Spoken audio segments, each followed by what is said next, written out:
June. Ben Mihalovic, how have the Blues been doing of late?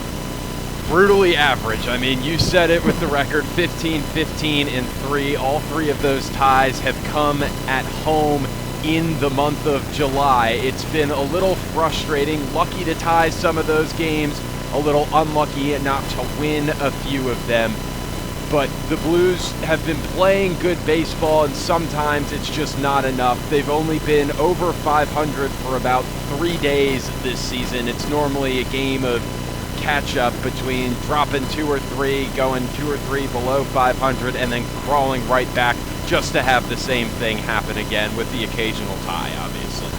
SwampBats coming off the back of a heartbreaking loss yesterday, 13-10 against the Danbury Westerners in 11 innings. Jordan Smith had a game-tying 2-out RBI at the bottom of the 10th inning, but Danbury scored 3 at the top of the 11th to win it and send the SwampBats to their 5th straight loss. Yesterday, the Bristol Blues dropped a tough one to the Ocean State Waves by a final score of 2-1.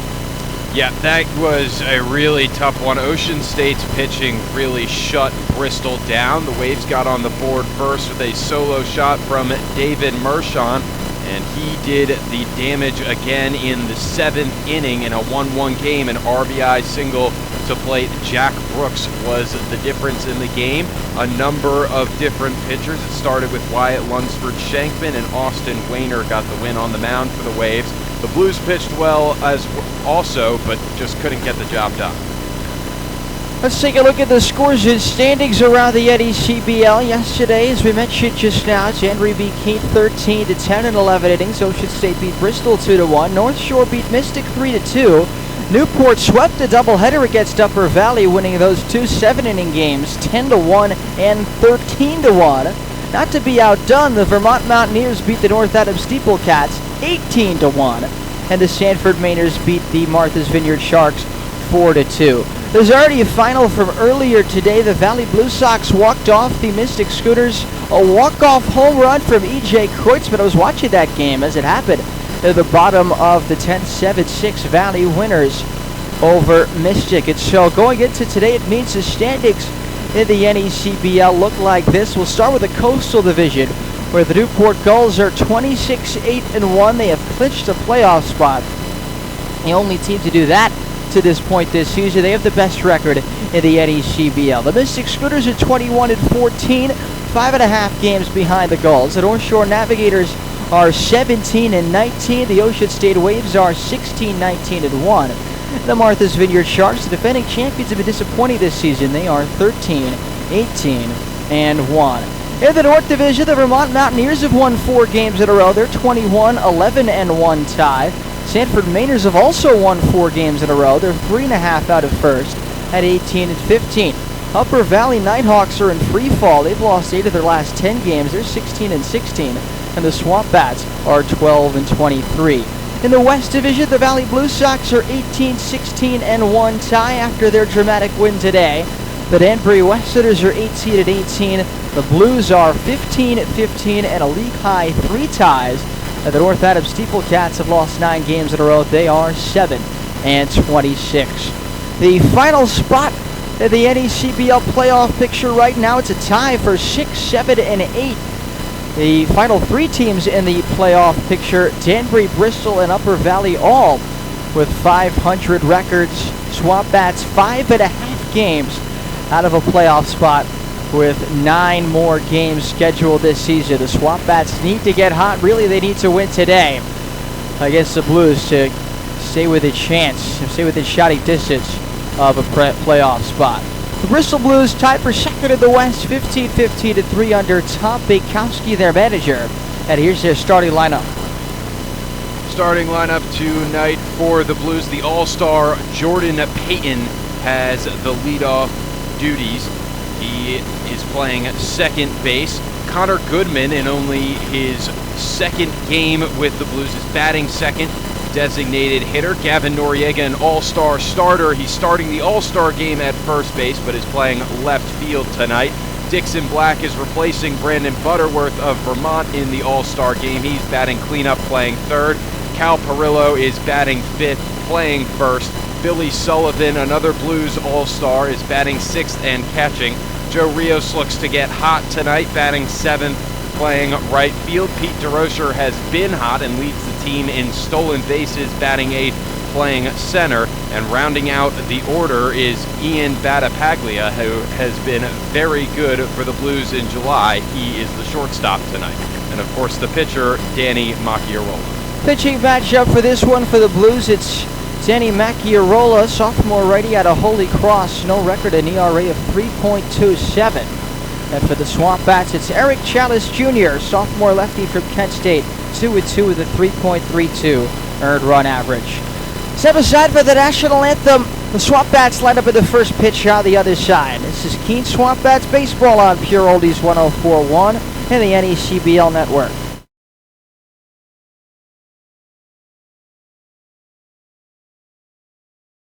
Keene SwampBats baseball on the NECBL network is brought to you by Duncan, Timken, Ted's Shoe and Sport, C&S Wholesale Grocers, Raider Dental, Corning, Service Credit Union, the Keene Sentinel, the Greater Keene and Peterborough Chamber, connecting business and community, U.S. Cellular, Coca-Cola, Monadnock Broadcasting Group, Savings Bank of Walpole, the Savings Bank of you, Monadnock Ford, Fidium Fiber Internet, Yanos Technology, Fenton Family Dealerships, Hertskirt, American House, Fairfield, making memories since 1904.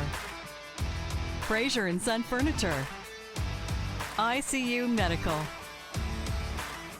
M&T Bank, Mascoma Bank, True Rest, and by New Hampshire Ball Bearings Incorporated.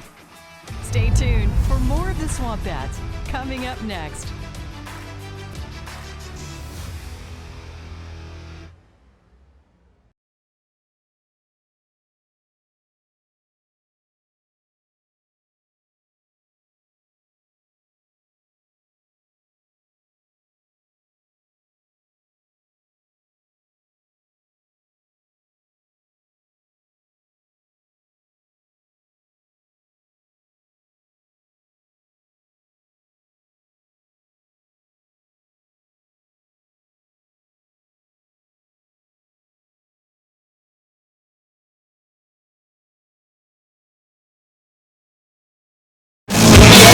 Baseball today between the Bristol Blues and the Keene SwampBats. Bristol comes in 15-15-3. The SwampBats with a record of 12-23.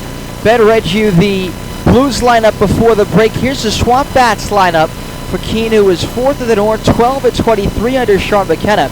And Braden Horton leads off. He'll be in right field. Christian Mercedes, the left fielder, bats second in his third game for the SwampBats. The All-Star Greg Bozzo is the DH batting third.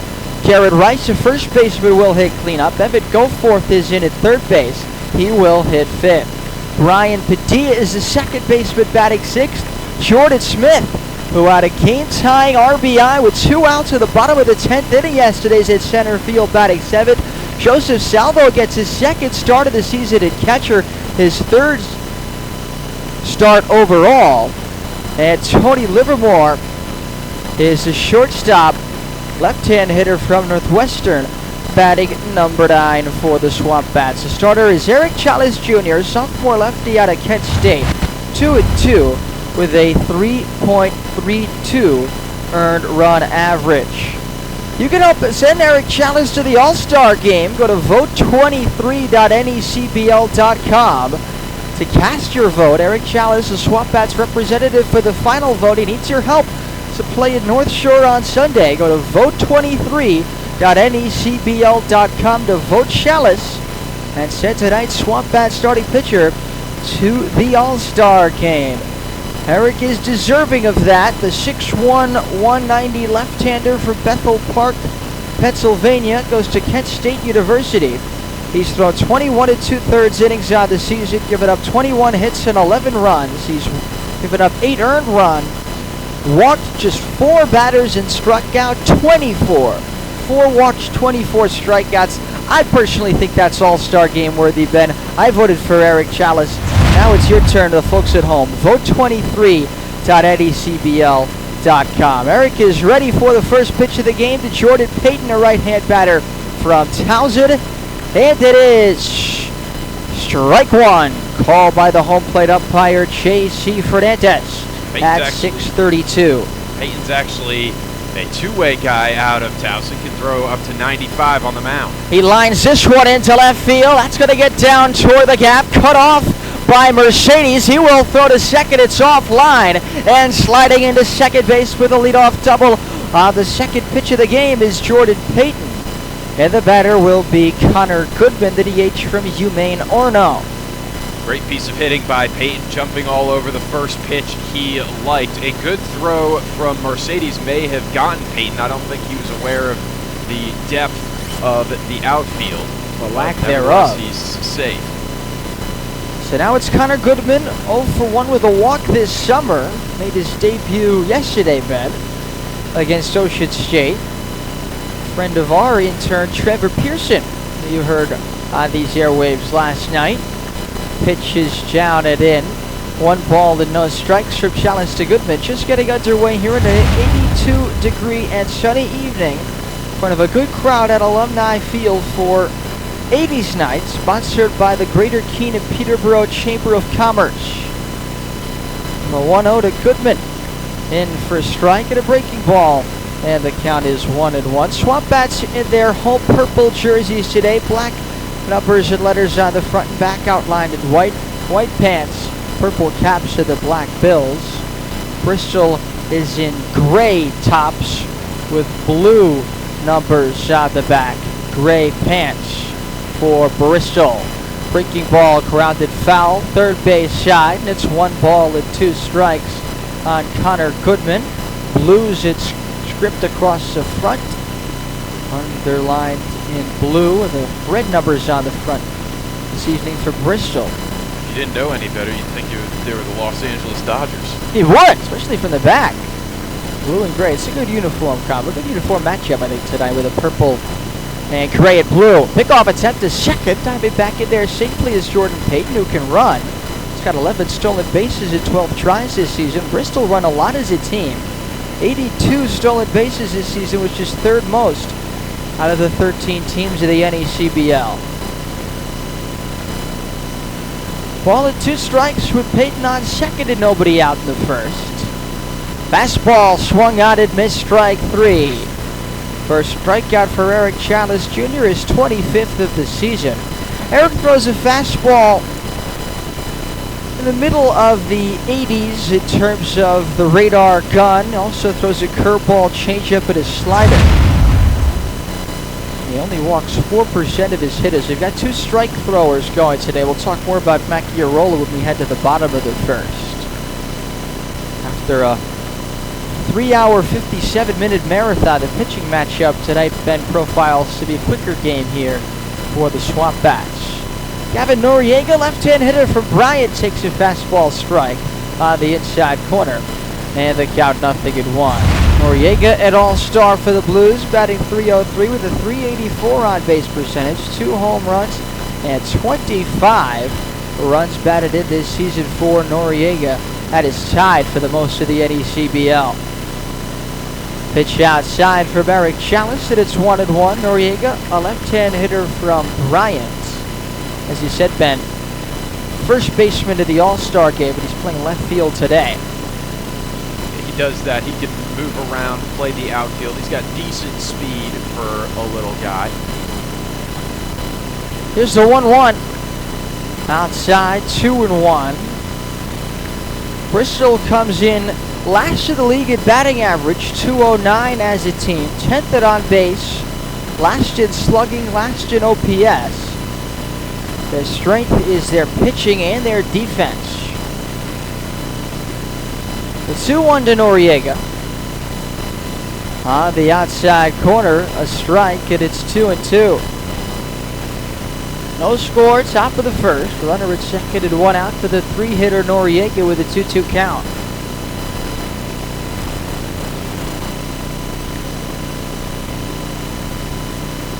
Chalice at the belt. It's 2-2.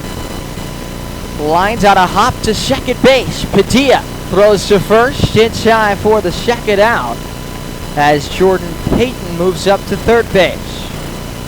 Decent swing by Noriega, especially with 2 strikes. Put the ball in play on a line, and you did a job. You advanced the runner, and now it's up to Dixon Black to drive him in. Dixon Black, an all-star replacement. Third baseman out of Wofford, batting .246 with a .366 on-base percentage. No homers, 7 RBIs. Batting with 2 outs and a runner at third at the top of the first against the left-hand pitcher Eric Chalice Jr. Dixon Black wears number 7, a right-hand batter, and he takes strike 1. Joseph Salvo doing the catching today for the SwampBats, who have Garrett Rice playing first base, Brian Padilla at second, Tony Livermore at short, and Evan Goforth at third. Left to right in the outfield, Christian Mercedes, Jordan Smith, and Braden Horton over there in right field getting to start. Devin Taylor has a day off for Keene. The 0-1, caught on and missed. A fastball at 87 miles an hour. It's about the top of the velocity range for Eric Chalice Jr. And they count nothing at 2. Eric making his 6th start of the season. He's 2-2 with a 3.32 ERA, but it's his first appearance here at Alumni Field. All 5 of his starts have been on the road. 0-2. Drilled toward right field. Horton going back, reaches up, he can't get it, it's going to the wall. Scoring is Payton, heading for second is Black. He'll get there ahead of the throw with an RBI double to give Bristol a 1-0 lead here at the top of the first. Great swing by Dixon Black. The Blues work in batting practice every day. The first round is going to the opposite field, and that's what Dixon Black just did on a line over the right fielder Horton. Maybe a tough angle with the shadows out in right field, and the ball got down, and Black got an RBI. Braden, a natural first baseman, has played right field sparingly this season. At the beginning of this season, where the SwampBats were short position players. Breaking ball is taken for a strike by Perillo. That is 69 miles an hour with the curveball. Chalice will dip into the high 60s. So even though he doesn't throw that hard, there's still a big difference between his fastball and his curveball. The 0-1 to the righty from URI, Rhode Island, is fouled off the... Well, it snuck under the facade and over the net and went into the grandstand. It's not easy to get a souvenir in the grandstand here at Alumni Field because of the netting, but that one just snuck in the baseball-sized hole there. Impressive work by Perillo. Batting .262 with a .368 OBP. No homers and 16 runs batted in. The 0-2. Breaking ball, grounded third base side. Chalice near the third base line, makes a play, throws to first in time. Good job by Eric Chalice Jr. fielding his position and getting the final out of the top of the first. Bristol takes the lead, a run on a pair of doubles, no errors, and 1 left. We go to the bottom of the first. It's Bristol 1 and the SwampBats coming to bat. This is Keene SwampBats Baseball on Pure Oldies 1041 and the NECBL Network. At Keene State College, life is an adventure. You'll forge your path forward. As an owl, you'll take on challenges in the classroom, field, court, or track. Every worthwhile adventure has its share of blood, sweat, and tears. It takes hard work and dedication. No owl flies alone on their journey at Keene State. Teammates, coaches, professors, alumni, and fellow owls are with you along the way. They lift you up as you continue forward. When you're part of Owl Nation, you become the person you truly want to be.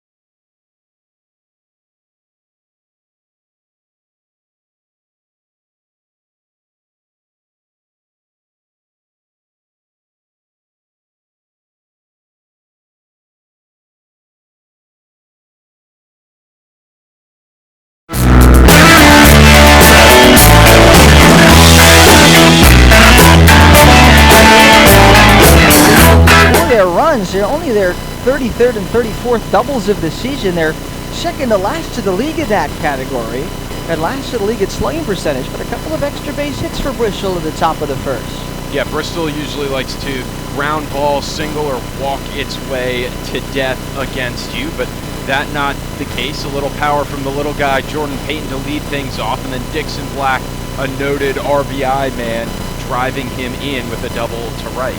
But tell us about Danny Macchiarola, 6'2", 180 out of Garden City, New York. The sophomore righty out of Holy Cross, starting this game for Bristol. Yeah, this is actually Macchiarola's first start of the season. He doesn't have any decisions. A 3.27 ERA, 11 innings pitched this year, all in relief. 22 strikeouts to 1 walk is the big number for Macchiarola. You're going to see strikes from him tonight. It's up to you to hit the ball. He's given up 13 hits, so he's clearly hittable.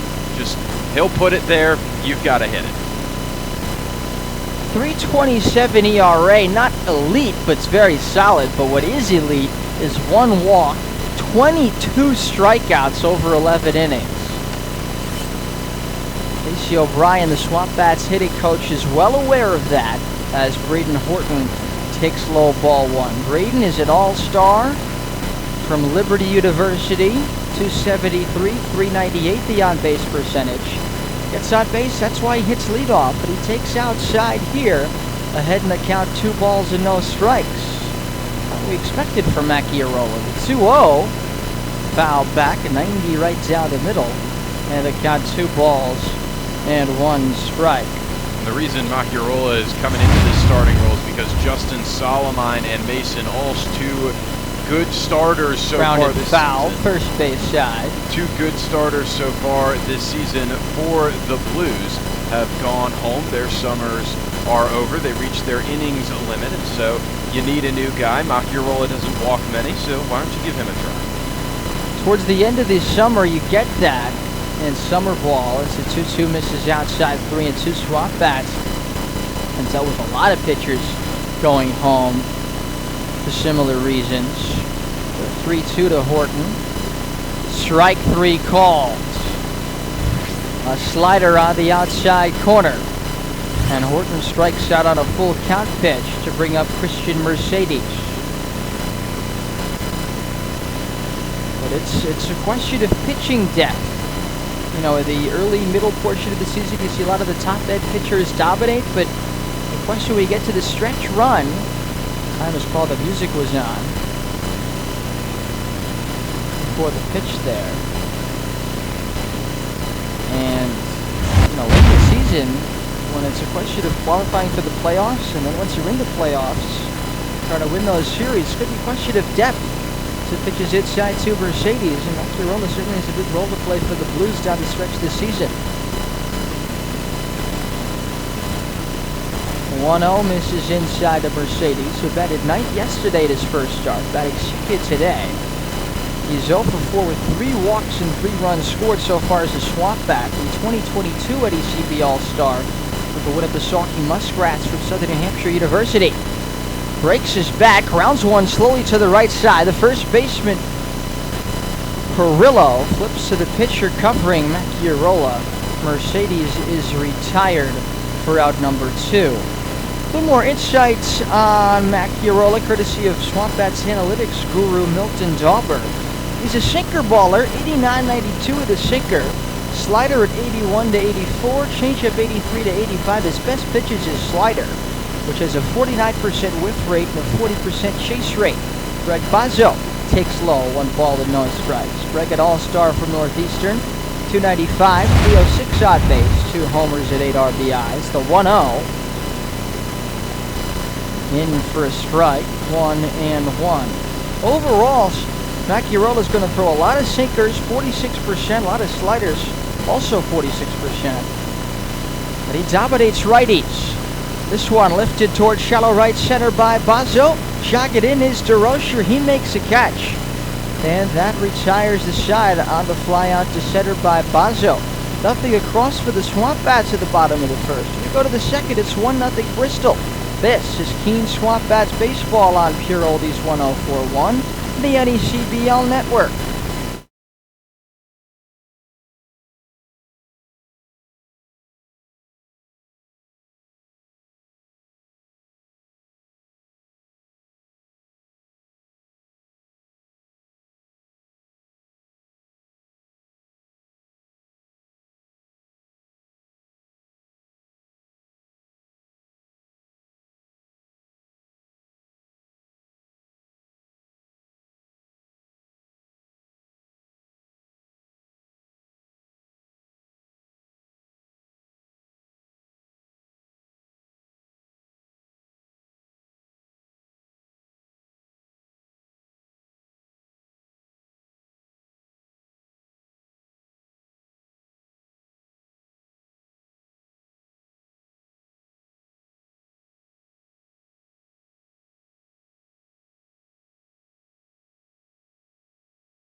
to the top of the first against Eric Chalice Jr.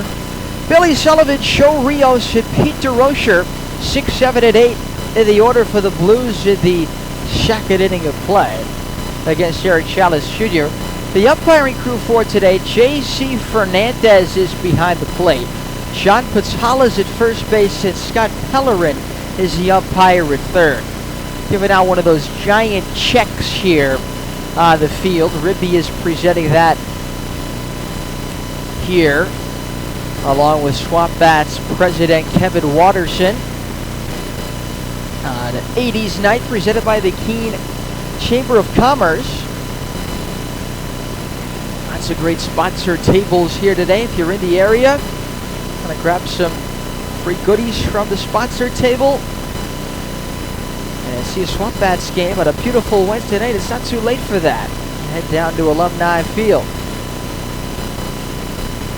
Billy Sullivan's a batter for Southern Connecticut State, batting .266 with a .333 on-base percentage. No home runs, hit 7 RBIs this season for Bristol, who are 11th in the league in runs scored with 140. Breaking ball is over for a strike, 0-1. Bristol, despite being a .500 team, have a very good run differential, plus 26. 0-1 pitch. Breaking ball swung out and missed. That was a fastball from Chalice, so it's nothing at 2. SwampBats have the second highest ERA in the league as a team, 5.73. And last in the league in defense with 57 errors. Long set and tying call by the batter, Billy Sullivan. Chalice works out of the windup from the middle of the rubber. A young lefty from Kent State.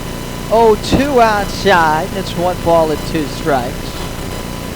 You mentioned the plus 26 for Bristol. Bristol's in second place, and first place Valley is minus 26. The 1-2, breaking ball. Swung out and missed, strike 3, gets behind the catcher Salvo, but he goes behind to pick it up.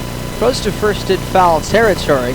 Completes the strikeout 2-3 and a 70-mile-an-hour curveball from Eric Chalice Jr. His second strikeout of the day, and it'll bring up Joe Rios, the right fielder, left-hand batter from Central Connecticut State. 0.95, a 136 on-base percentage. There's a Southern Connecticut State, there's a Central Connecticut State, and there's also an Eastern Connecticut State, I believe. So it's 2 guys in a row from 2 of those schools. It's a little bit confusing. Rios takes ball 1 high. Central is D1, Southern is D2, Eastern is D3. Oh, wow. Even more confusing. The 1-0 fouled back. And count 1 ball and 1 strike. Whose idea was that? Central actually made the NCAA tournament this year. It's in the South Carolina region, I believe. That's the D2 one? No, that's the D1. Okay. 1-1 pitch. Breaking ball inside. Maybe high. 2 balls and a strike. Yeah, Rios from Central Connecticut State. Looking for his 3rd hit of the season. 2-1. Into the knees, a fastball strike, and it's 2-2. Make it more confusing. Central and Southern have the exact same blue and white colors. Left on left, the 2-2 in the dirt. This with a curveball, and the count now runs full on Joe Rios.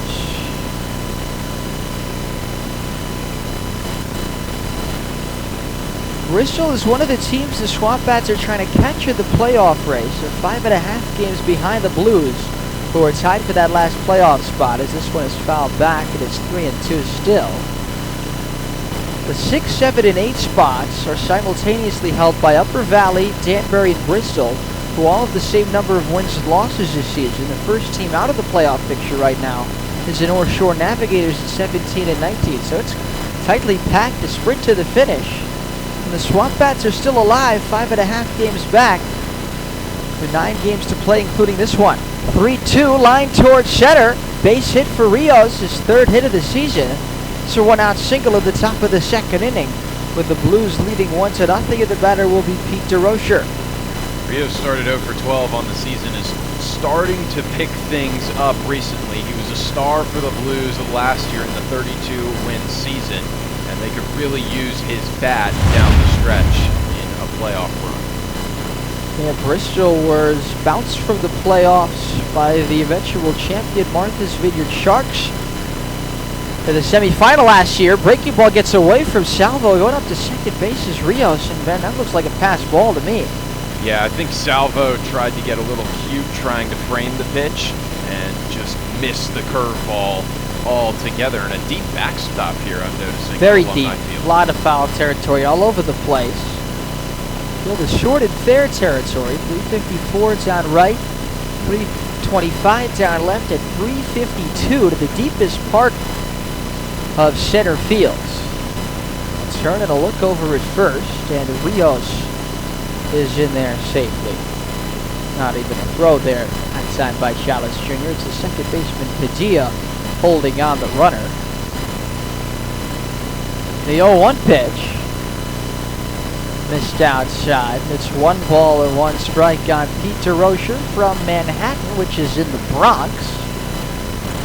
192, 272 on base percentage. No homers, 3 RBIs this season.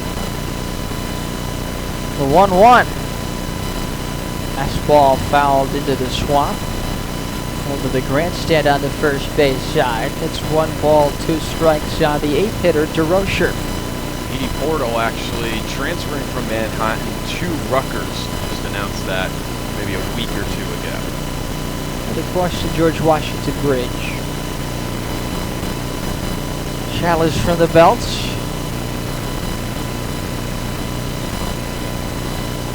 Long set. The 1-2. Swung out and missed strike 3. Tried to hold up but didn't. On a breaking ball, the dirt from Eric Chalice Jr. That's a slider. He's got 2 good breaking pitches, and he's got his 3rd strikeout. So 2 outs with Rios to runner at second. It'll be Ian Battipaglia, the 9-hitter from Franklin Pierce. Shortstop has a 152 average, 264 on base. No home runs, 4 runs batted in on the season for Battipaglia. 2 outs, runner at second, 1-0 Bristol in the top of the second. Left on right. The pitch. Curveball over for a strike, and it's 0-1.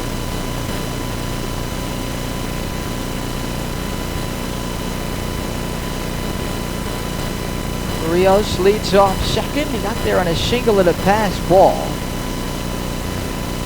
0-1. Fastball for a strike. 87 there from Chalice, so the count 0-2.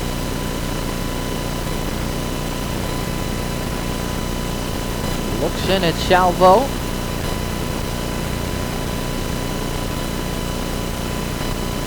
Ready? The 0-2. Breaking ball swung out and missed strike 3. Got him with a slider.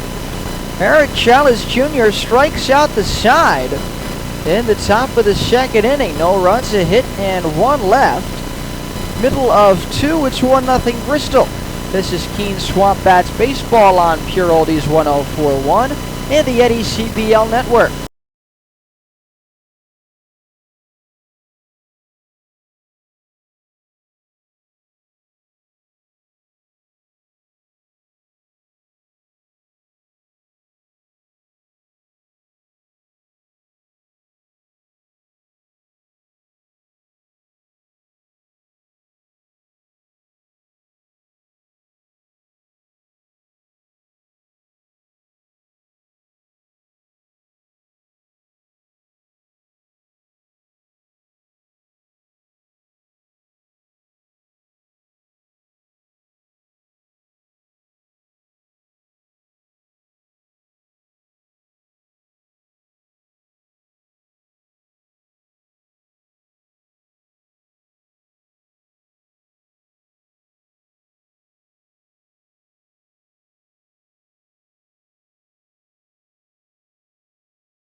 At short, Jordan Payton at second. Cal Perillo at first. That's the same infield the Blues had last night. Catching Macchiarola is Billy Sullivan.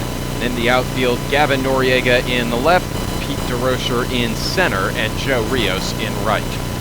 Garrett Rice, the two-time SwampBats Player of the Week this season, will bat first. The first baseman from Missouri Southern State fouls off a breaking ball into the swamp, but it's 0-1. Garrett batting .227 with a .317 on-base percentage, 4 homers, and 16 runs batted in today. I should say this season. It'd be impressive if he batted in 16 today. Take slow, and the count is 1-1 strike. Also might have to fire the scoreboard operator for missing 16 runs. The 1-1 caught on with miss. And the count 1-2 strikes. Both teams wearing their Zephyr caps today. Zephyr is the official on-field cap of the NECBL. The 1-2 lifted into shallow right, coming on Rios. He makes a catch. And there's one man away in the bottom of the second. Also known as the Z hats, Zephyr is the authentic college hat with over 800 colleges and channels that same energy and creativity into building custom hats of all types for pro sports teams, clothing brands, and companies everywhere. Make sure you pick up your SwampBats or Blues official on-field cap today. Fouled back by Evan Goforth with a count 0-1. Ben, where's your Zephyr cap? I do not have a Z hat. I don't No way. wear one in the booth anyway. I should get one though. Here's the 0-1 pitch to Evan Goforth. On the ground, second base. Peyton goes in. Sidearm to first in time. The Indiana infielder is retired. It'll bring up Brian Padilla from UConn. I didn't have a Zephyr hat until about halfway through the season when Coach McKenna hooked me up. I do have a Blues jersey. I will tell you that. It's okay, well then now I'm outdone. It might be an XL, but I don't have a SwampBats jersey. a couple good ones to choose from. Brian Padilla takes a strike, 0-1. I do have SwampBats socks. Coach McKenna hooked me up with the pink socks yesterday for Pink in the Park. Oh, those are pretty cool. Padilla grounds one to the left side, up the middle, under the glove of Battapaglia, trying to range behind second base. Hit to center field, and the UConn second baseman as the SwampBats first base hit of the game. He's been hitting the ball well of late, Brian Padilla. He's out at first with 2 outs for Jordan Smith, the center fielder for George Mason. He's batting .209 with a .299 on base percentage, 1 homer and 4 RBIs, and Smith had one of the clutchest hits of the season yesterday for the SwampBats, down to their final out and trailing 10-9 of the 10th inning. Smith takes strike one here. Smith lined a single off the end of the bat into center to bring home the tying run. He then stole second, was on second base, throw over to first, and Padilla back standing. Was on second base as a potential winning run of the 10th inning, but wasn't driven home, and the SwampBats went on to lose 13-10 in the 11th yesterday against Danbury. Here's a fastball strike just above the zone. It is 1-1. I love his pink bat. Yeah, I do too. Yesterday was Pink in the Park. Didn't even notice that this season. It's a bright pink bat. 1-1. Swung out and missed. It is 1-2. Not sure if that's the bat he's always used. I just never noticed it. It is 1-2 here on Smith with Padilla at first. 2 outs. A 1-0 lead for Bristol in the second inning. Macchiarola from the first base side for the belt. Swinging a foul back. And the count 1-2 strikes still on Smith. That at 91 miles an hour for Macchiarola. Brian Padilla's got good speed. Tied for the second most stolen bases on the SwampBats. 3 this season in 4 tries. SwampBats have last in the league in stolen bases with 29 on the season in 35 games. They're 11th in batting average, last in OBP, 9th in slugging, and 11th in OPS against the Blues pitching staff that's been one of the best in the league. Breaking balls down and away. 2 balls, 2 strikes on Jordan Smith. Blues pitching staff second lowest ERA in the league at 3.07, and they play very good defense. highest fielding percentage in the league, 978. Typically 960 to 970 is around average defense, I'd say, for a team. Blues have the highest in the league. Runner goes, swing and a miss, strike 3, ball in the dirt, tag applied to Jordan Smith. And the side is retired on the second strikeout by Macchiarola. No runs, 1 hit, 1 left. After 2, it's 1-0 Bristol. This is Keene SwampBats baseball on Pure Oldies 104.1 and the NECBL network.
Probably would have lost that contest. Yeah, I was pretty impressed. I think I would characterize myself as an average to below average hula hooper.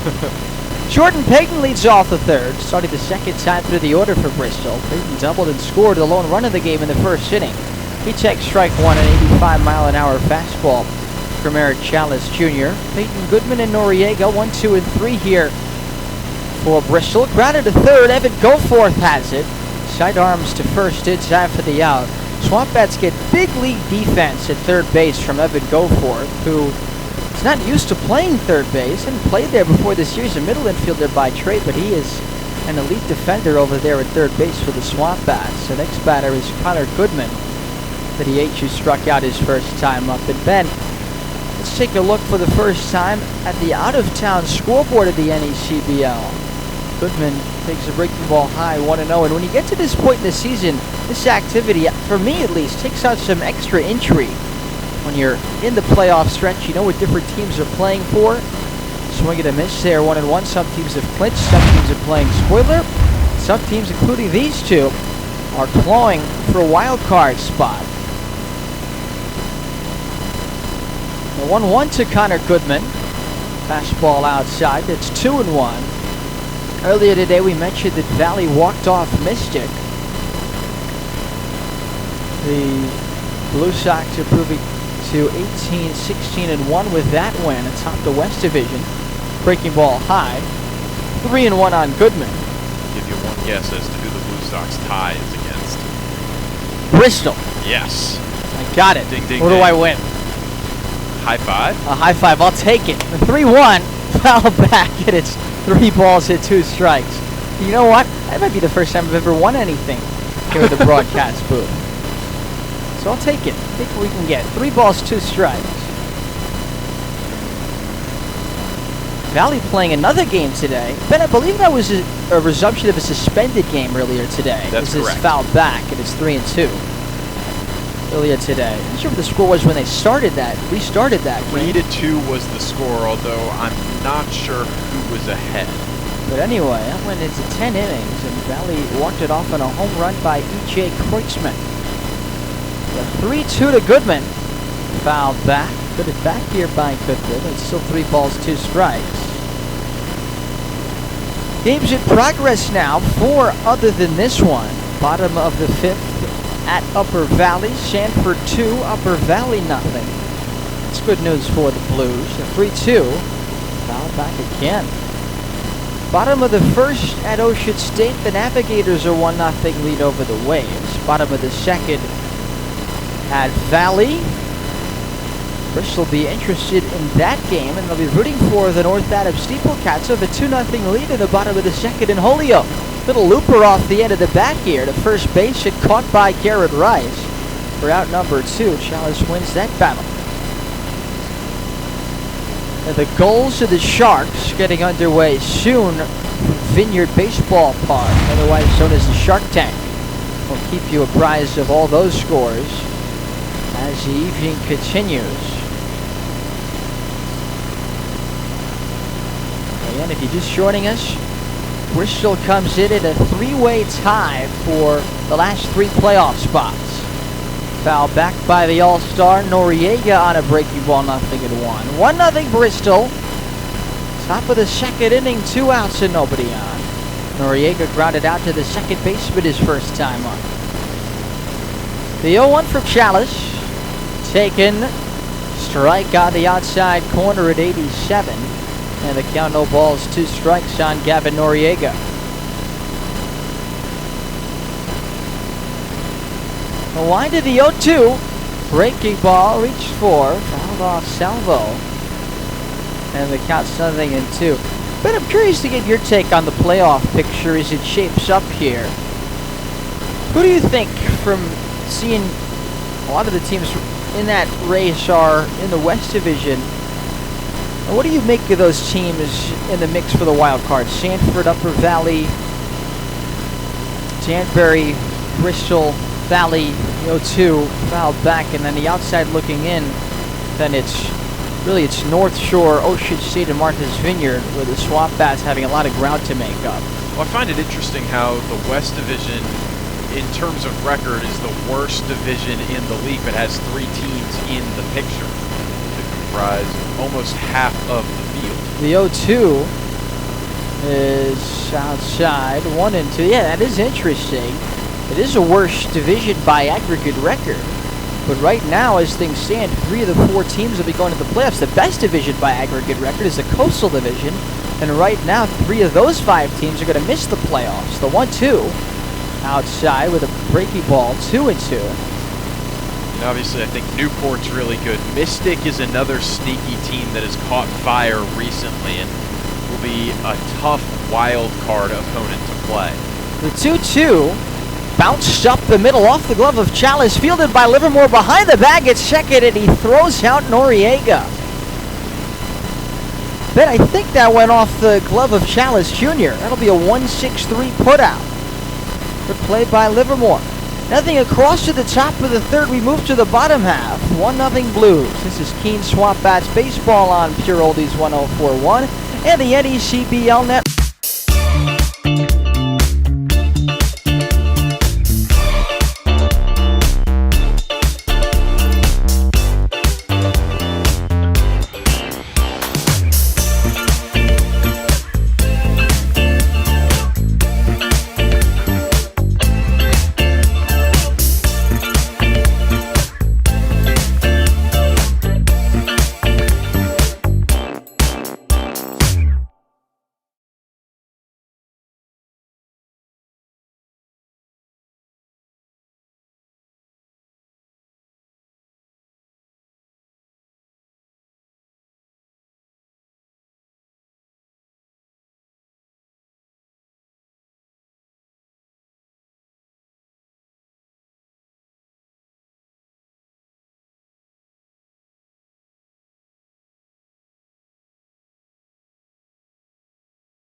Starting with Salvo, the catcher from Sanford, making just his 3rd start of the season and his 2nd behind the dish. Batting 136 with a 269 on-base percentage. No homers and 1 RBI. Greg Bazzo's the DH today. Jackson Owen getting the day off after he started yesterday. The 2 other catchers for the SwampBats. So it's Salvo getting the nod. A right-hand hitter with an upright stance against Macchiarolo, the strike thrower. Deals him a breaking ball down low. The count 1 ball and no strikes. Bristol with a 1-0 lead on the strength of 2 first-inning doubles. And Salvo hits this one in the air to shallow right. Covered in is Rios. He settles under it and makes the catch for out number 1. 8 men up against Teddy Macchiarola, the only base runner. A 2-out single by Brian Padilla in the 2nd inning. Here's the all-star infielder Tony Livermore, the shortstop, batting .237 with a .318 on-base percentage. No homers and 7 RBIs for the all-star infielder from Northwestern. First pitch to the left-hand hitter misses inside. And they count 1 ball and no strikes.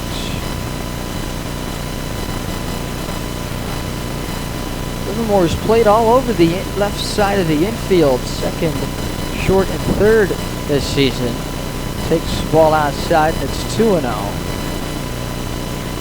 Livermore, one of 4 All-Stars for the SwampBats. He is the reserve second baseman for the West Division. As Livermore takes a strike, and it's 2-1. Tony coming in batting .237 with a .318 on-base percentage. And 7 runs batted in. The 2-1. Driven in the air toward left center on his horse DeRocher. He won't get there. It's going to bounce down. Livermore hustling towards second. The throw in there is high. The tag, the slide. He's out at second base. Good tag by Jordan Payton, the second baseman, on a high throw from DeRocher that was there in plenty of time. Livermore trying to stretch that out into a hustle double.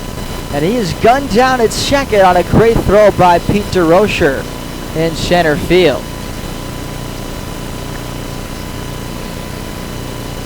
It's a single for Livermore. He's thrown out 7-4 at second base.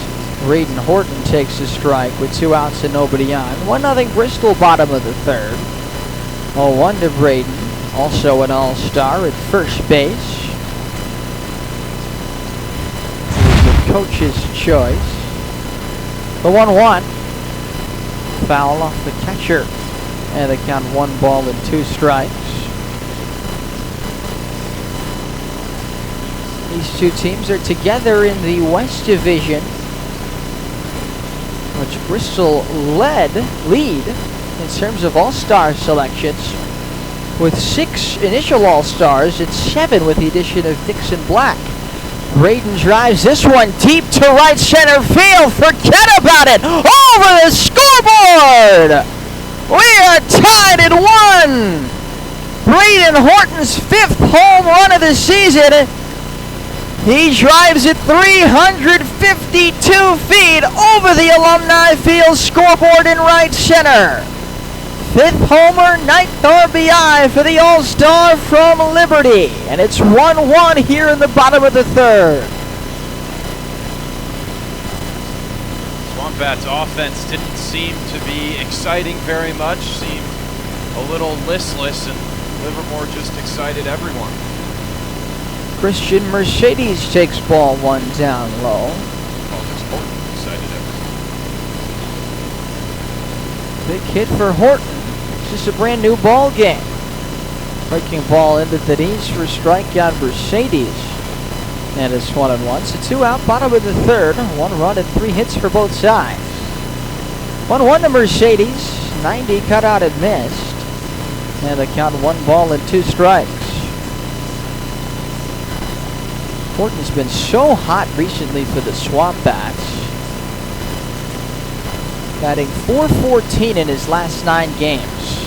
Strike 3 call. Fastball out the outer 3rd. And Mercedes is down as a final out in the bottom of the 3rd. The 3rd strikeout for Macchiarola. But the SwampBats tie the game. 1 run on 2 hits. No errors and nobody left. After 3, it's 1-1 thanks to the homer by Horton. This is Keene SwampBats baseball on Pure Oldies 104.1 and the NECBL Network. Your next Ford is waiting at Monadnock Ford. Right now, get a great offer like this on your next new Ford. See these offers and more at MonadnockFord.com. Monadnock Ford, home of the low price tire guarantee and your local Ford and used car retailer. Voted Keene's best.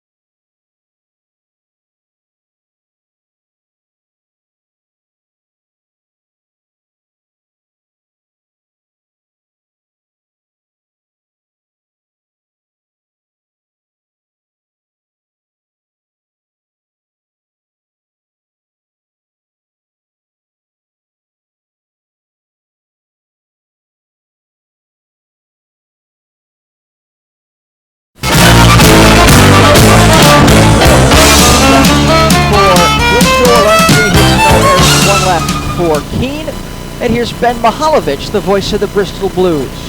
Thank you, Jonah. Dixon Black will have the leadoff duties for the top of the fourth, and Bristol in a 1-1 game. A Brady Portman solo shot over the scoreboard tied this game at 1 as Chalice's curveball dips in for strike 1, 0-1 the count.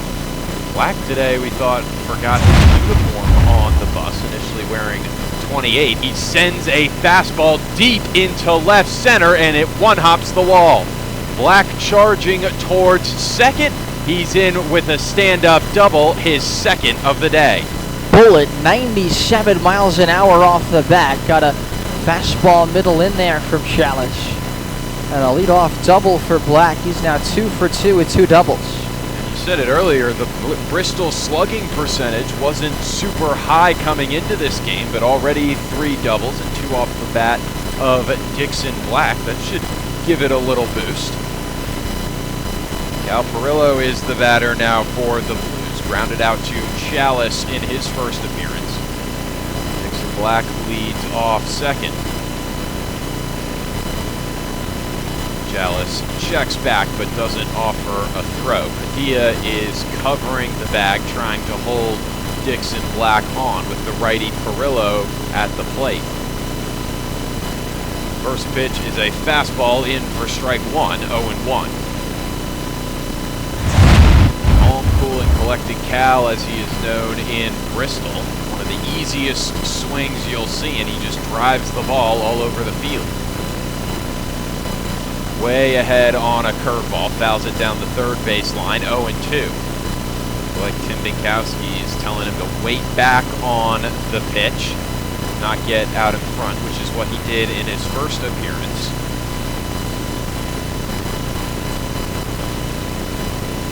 Long look in from Eric Chalice Jr. And he steps off, maybe a little disagreement with his catcher Salvo behind the plate.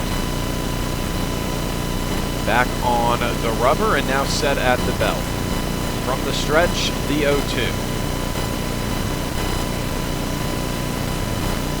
Outside, it was a fastball, 1-2 the count. Perillo sort of leaned over the plate, maybe thinking about swinging, but did not offer any attempt whatsoever. 1-2 the count. A 1-1 ball game here in the top of the fourth. Runner on second and Dixon Black. Cal Perillo at the plate. A throw back to second. Maybe a little closer than Tim Binkowski, the Blues manager and third base coach, would have liked, but Black is in safely. No outs here in the top of the fourth. 4-3 Bristol on hits. The 1-2. Beautiful curveball. It's strike 3 swinging from Perillo. He's down for the second time today. You know, Ben Chalice is not a guy that throws very hard, mid-80s from the left side. But when you've got a guy that's got 4 pitches that he's able to throw for strikes, able to get swings and misses with, you get a really effective pitcher in Eric Chalice Jr. this level, there's just not that many guys that can throw 4 different pitches all effectively. Check back to second. No throw from Chalice. Billy Sullivan, the Blues leader in doubles, is at the plate. And it looks like it's his curveball that's really the best pitch he's got going today. First pitch to the righty. Sullivan grounded to third base. Goforth fields on to first. It's in time for the second out, and Black stays put at second base. It's just so much fun watching Evan Goforth play third base.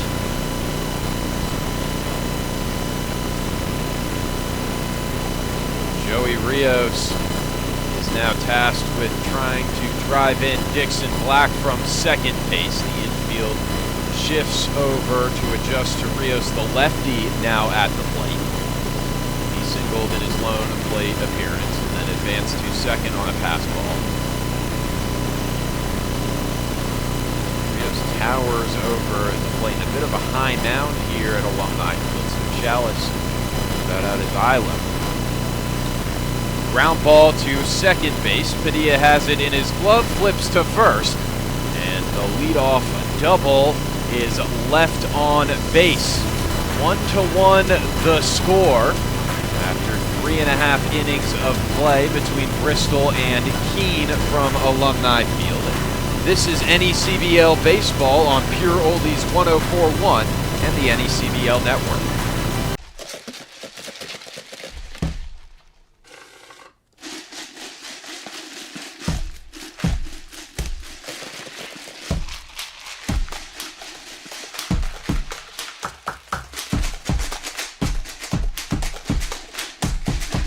Watch me do my thing. I said, watch me do my shake, shake. Woo! Watch me do my thing. I said, watch me do my shake, shake.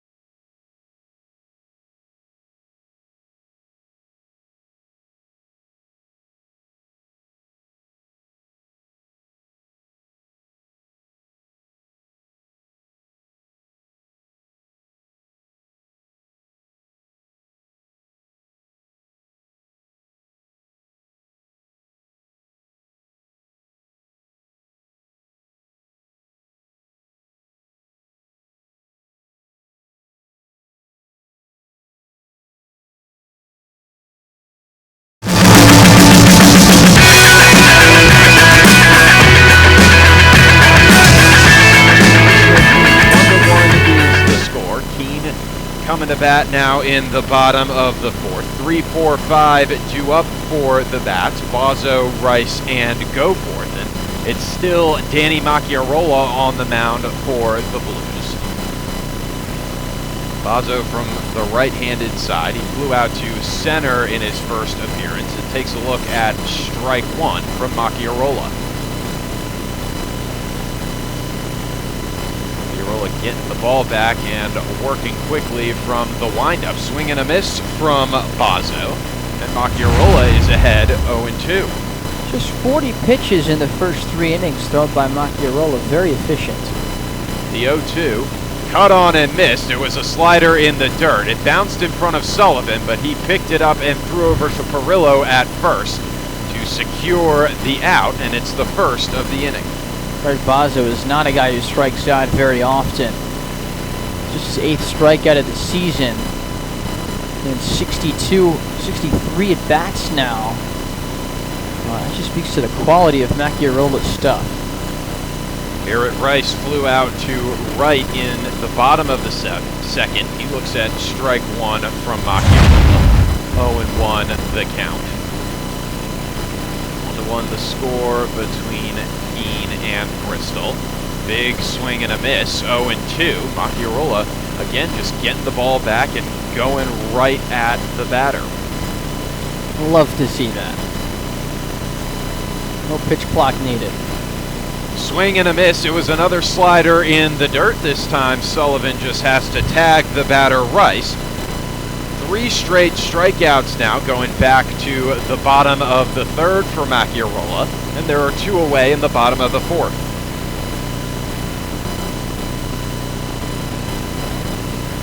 Having Goforth grounded out to Jordan Payton, the second baseman, in his lone appearance. He stands in now for the second time against Macchiarola. Pops the first pitch into foul territory. Perillo racing over and unable to make the grab. Ball's down for a strike. 0-1 the count to Evan Goforth. If you're a corner infielder here at Alumni Field, you get a chance to make some plays that you don't never have a chance to make at most ballparks with all the foul territory. Not easy plays to make, obviously, but an opportunity for some guys to showcase their athleticism that may not have an opportunity to do that all the time, playing defense. Say Alumni Field and Recreation Field in Montpelier, two of the parts of the most foul ground. Fastball up and in on Goforth. The count is 1-1. Interesting, Macchiarola, this is already his longest outing of the season, innings-wise. Swing and a miss, 1-2. It was a fastball from Macchiarola. And like I said at the top, this is his first start, so it makes sense that this is his longest outing. He's still throwing well, and it's good to see a quality start from a guy who's making his first start, and maybe an arm you can rely on for a playoff push. Delivers high, 2-2, and the deuce is wild. 2-2, 2 away. Popped into foul territory. This one deeper into right field, and it drops. So we'll have another 2-2 to Evan Goforth. All these running up Macchiarola's pitch count. Bristol, having played a close game yesterday, they're missing some of their top-end arms for today. This is really the longest at-bat of the day and most competitive so far. The 2-2 from Macchiarola, a drive into center, but DeRocher is right there. Evan Goforth with a shot off the bat, but right at Pete DeRocher. Exit velo of 99 miles an hour. So, hard hit, but it's an out. 1, 2, 3 go the SwampBats, and after 4 innings of play at Alumni Field, the score is 1-1 between Keene and Bristol, and this is NECBL Baseball on Pure Oldies 104.1 and the NECBL Network. First thing Bruce felt was quality, the consistency, knowing that when I take them out, they're going to be the same every time. And the second was to be able to see kids all over the country wearing the gloves that I designed. That's one of the coolest parts of this.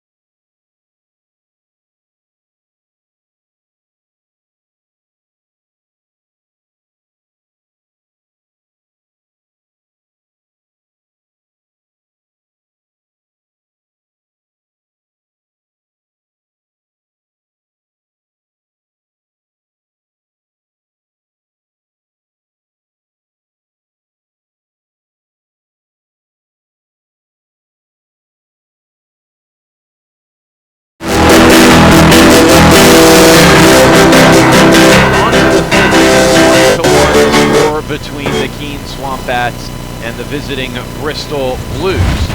8-9-1, 2 up for Bristol. That starts with Pete DeRocher, who struck out swinging in his first plate appearance. Eric Chalice still the arm for Keene. He delivers a ball high. So the All-Star game is coming up on Sunday from Fraser Field in Lynn, Massachusetts.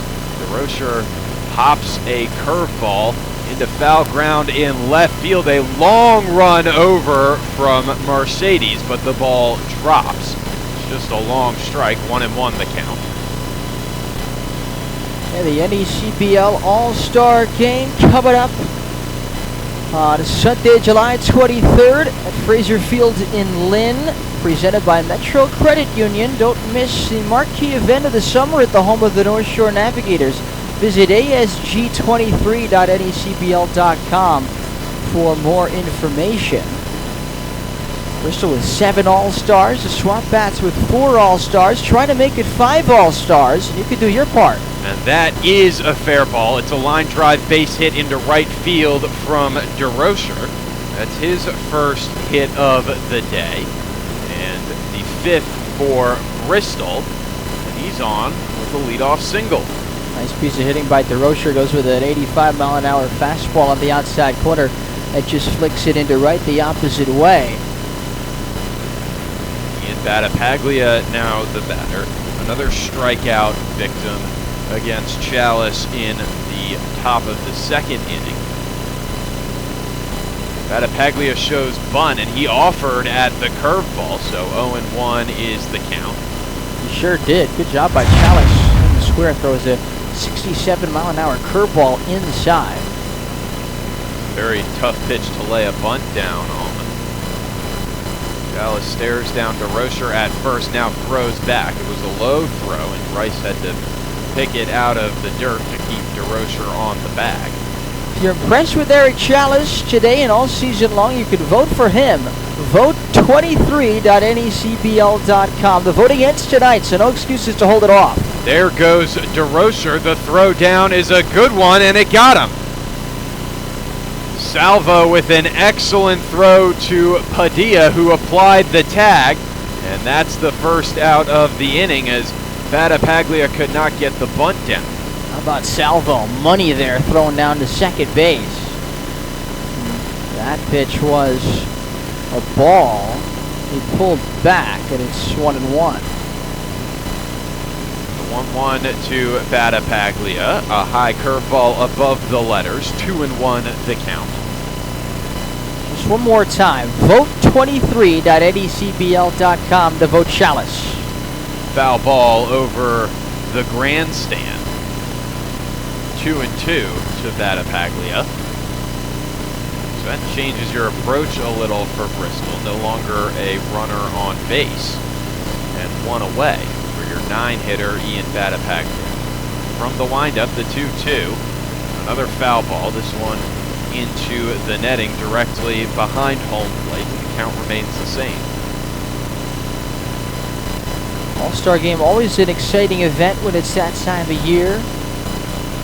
There'll be broadcasts all over the place, including on the NECBL network.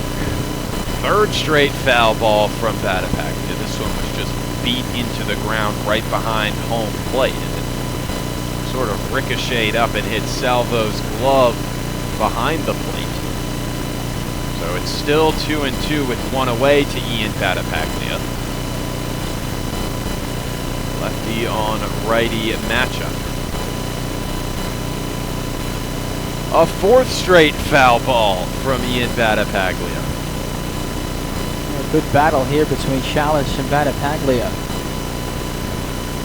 2-2 the count. 1-1 the score here from Alumni Field in Keene, New Hampshire. Shake off from Chalice. Now he's ready to go from the windup. Finally a swing and a miss. Chalice went off speed to retire Battapaglia for the 2nd out. Slider there from Chalice Jr. He's thrown both of his breaking balls as put-away pitches in this game. That's his 6th strikeout. Jordan Payton, the leadoff man, is up now for the Blues. 1 for 2, a double and a ground out to 3rd. He came around to score after the double. Dixon Black batted him in. Ball 1 in the dirt from Chalice. 1-0 the count to Payton. Payton, one of the Blues' 7 All-Stars this season. Fouls it into the netting behind home plate. 1-1. The two-way guy out of Towson, but he didn't really get to pitch much this year because the regular second baseman got injured, had a torn labrum, and so he had to play the field every day.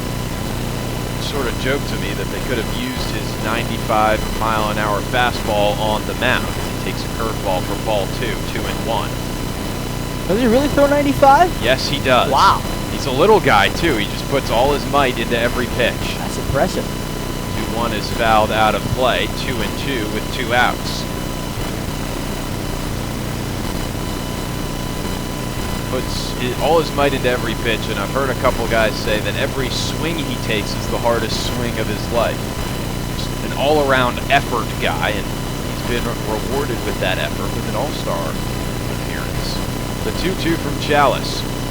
Outside, 3-2. I always love two-way players. I just think it's just a cool thing, and I'm glad with Shohei Ohtani that it's becoming more and more of a thing in baseball at all levels. 3-2 is fouled off. We're seeing a lot of foul balls this inning from the Bristol batters. You know, with Peyton coming up now, this is the third time through the order seeing Chalice for the Blues. So you know what you're going to get, and that leads to more competitive at-bats, and you're seeing the ball that much better. Yeah, they're also running up his pitch count here.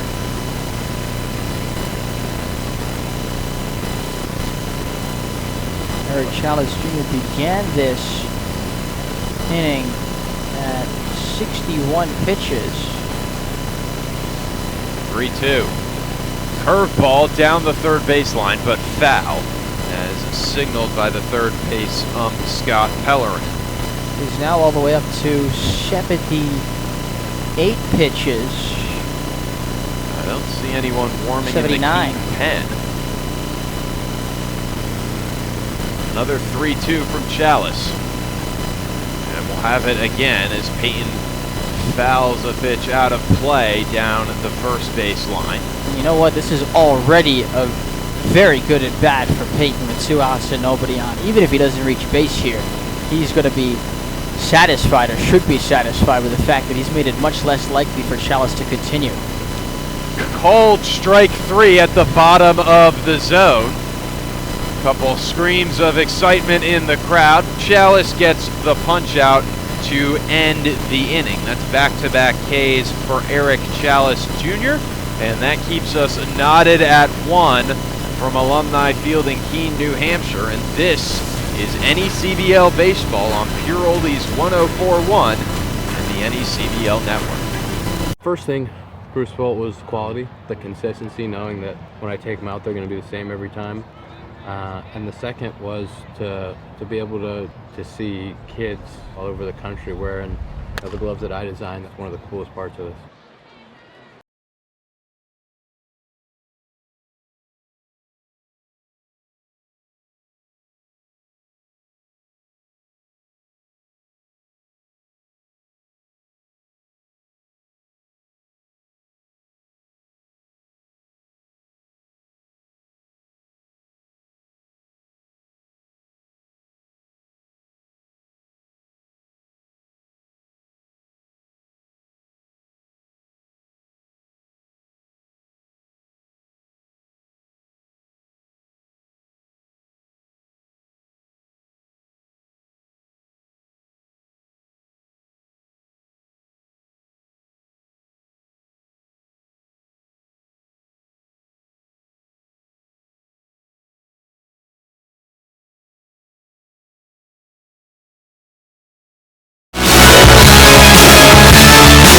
Field.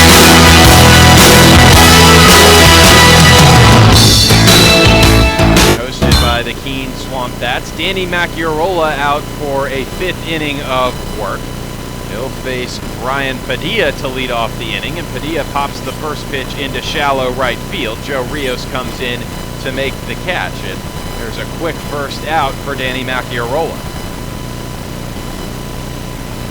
Macchiarola's been extremely efficient so far, just 52 pitches through 4 innings. That's what you want to see. Don't think anyone is warming in the Blues pen. You can see an arm warming in the Keene pen, although I'm not sure who it is. First pitch to Jordan Smith is driven into deep center field. That one hops the fence, and Smith smart enough to not test the arm of Pete DeRocher. He stays at first. It's a 1-out single for Jordan Smith. Smith has the most speed on the team. He leads the SwampBats with 5 stolen bases this season. 1 came yesterday. The 10th inning is a potential winning run with 2 outs. Joseph Salvo with a man on. Macchiarola picks back to first. No tag applied by Perupa, so Smith is safe. Salvo has a man on base. There goes Smith. Pitch is low. Throw down is not in time. Smith swipes second. And there's a runner in scoring position for Joseph Salvo. Good throw there by Billy Sullivan. Just too much speed there for Jordan Smith. A 1-1 game, tightly contested. That run could prove to be huge. Salvo takes a late cut and a miss. 1-1 the count with one away. And a 1-1 score.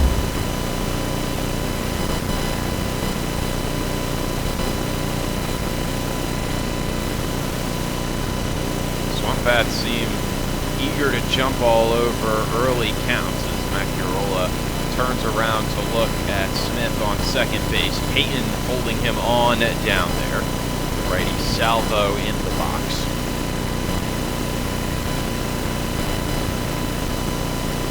Time called by J.C. Fernandez, the home plate umpire. He on third last night in Bristol. Made the journey up to Keene today to call the balls and strikes. Ground ball to Dixon Black. Diving play, the throw in time. A big stretch from Cal Perillo over at first base. Dixon Black full extension to retire Joseph Salvo and hold Jordan Smith over at second base. That's a really nice play by Black, diving to his left to grab that ball on the ground, take a hit away from Salvo. Tony Livermore, the 9-hitter, is up. He singled in his last appearance to center, but Pete DeRocher threw him out, trying to extend that to a double. First pitch sails way high, and Billy Sullivan with some words of encouragement to his pitcher. 1-0 is the count to Livermore. Bristol infield straight up. Livermore takes strike one just at the knees. He'll be on the inner third. 1-1 the count.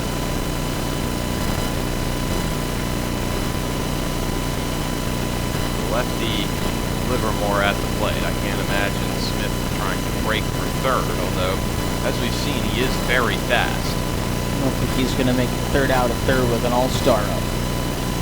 Livermore moves his hands out of the way to dodge the 1-1. It's now 2-1 from Macchiarola.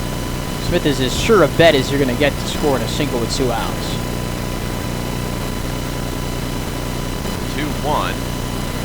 Ball called. Macchiarola just missing the zone. And now the count is 3-1.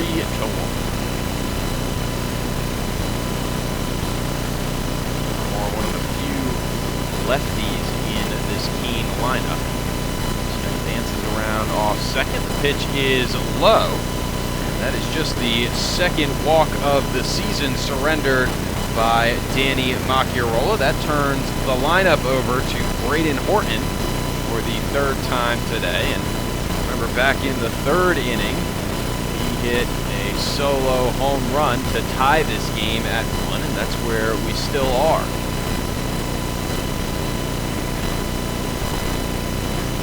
1-1 the score. First and second with 2 outs. Braden Horton takes outside. Now Macchiarola starting to show that this is his first start for the Blues.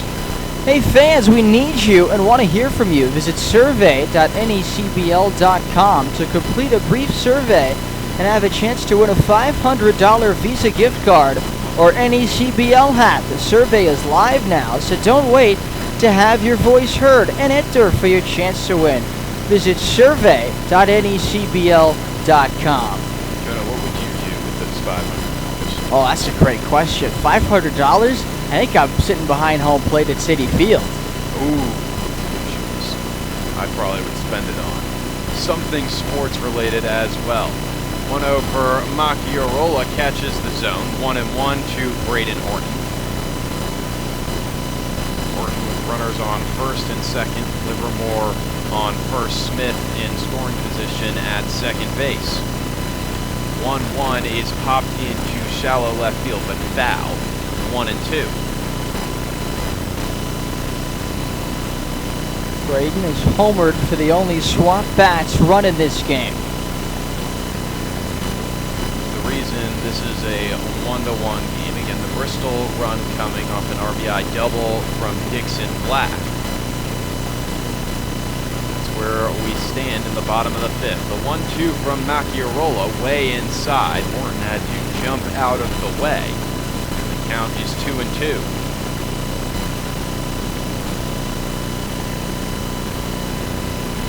Bit of an open stance, knee-high purple socks. 2-2.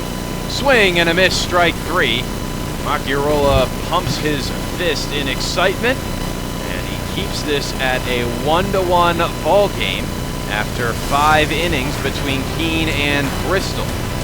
This is NECBL Baseball on Pure Oldies 104.1 and the NECBL Network. Keene SwampBats Baseball on the NECBL Network is brought to you by Duncan, Timken, Ted's Shoe and Sport, C&S Wholesale Grocers, Rayner Dental, Corning, Service Credit Union, the Keene Sentinel, the Greater Keene and Peterborough Chamber, connecting business and community, U.S. Cellular, Coca-Cola, Monadnock Broadcasting Group, Savings Bank of Walpole, the savings bank of you, Monadnock Ford, Fidium Fiber Internet, Yanos Technology, Fenton Family Dealerships,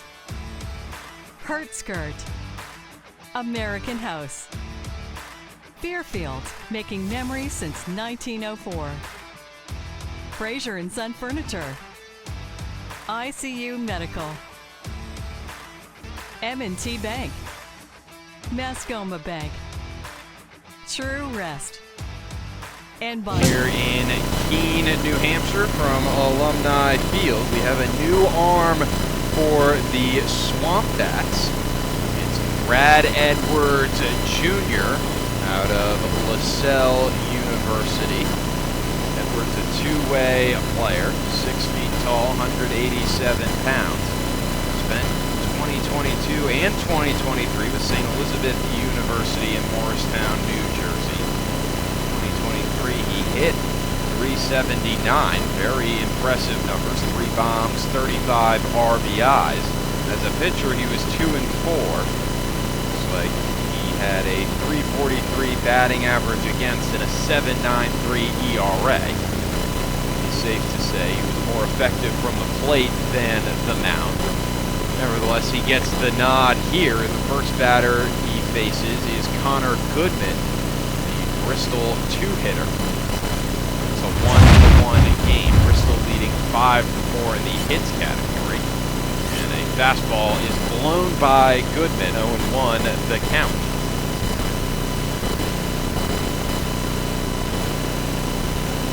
Strictly a designated hitter at Maine. That's what he's doing tonight as he looks at a slider low, and it makes its way to the backstop. 1-1 the count. Edwards from the full windup, the 1-1 above the helmet of Goodman. 2-1.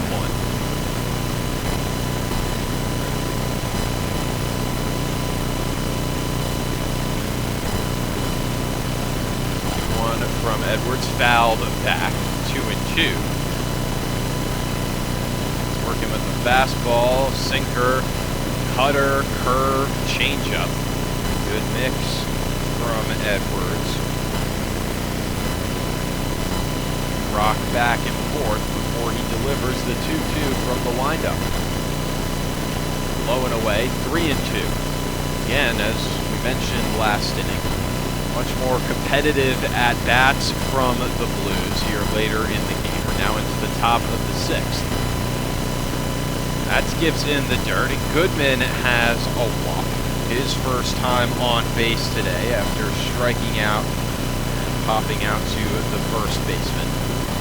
Now the dangerous Gavin Noriega is up to the plate. And it looks like we're going to have a pinch runner. That's Griffin Arnone going to first. A smart decision from Tim Binkowski. Goodman a good batter, but not the best man to do the base running. The job will be done by Griffin Arnone, and he can then fill in at the DH spot. He's battled injury this year, a little shoulder issue, then he got bleeded in the finger against Martha's Vineyard, so that's prevented him from swinging for a while, but nothing with his legs, and he's a fast runner, and imagine he'll be trying to steal at some point. Maybe not! Deep drive into right off of the barn. Gavin Noriega flips his bat, and it's 3-1 Bristol.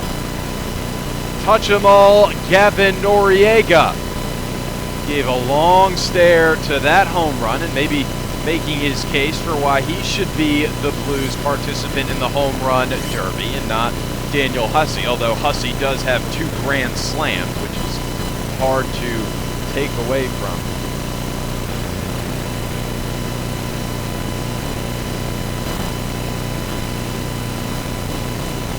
341 feet the distance, 100 miles an hour off the bat to give Bristol the 3-1 lead. Still the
zone.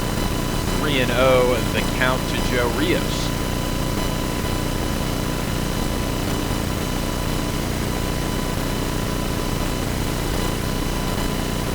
Taking all the way is Rios. Now 3-1 the count as he looks at a fastball right down Broadway.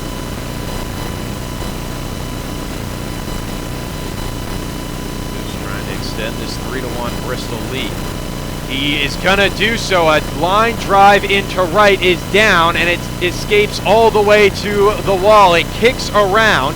Horton finally picks it up. It's a stand-up triple for Joe Rios.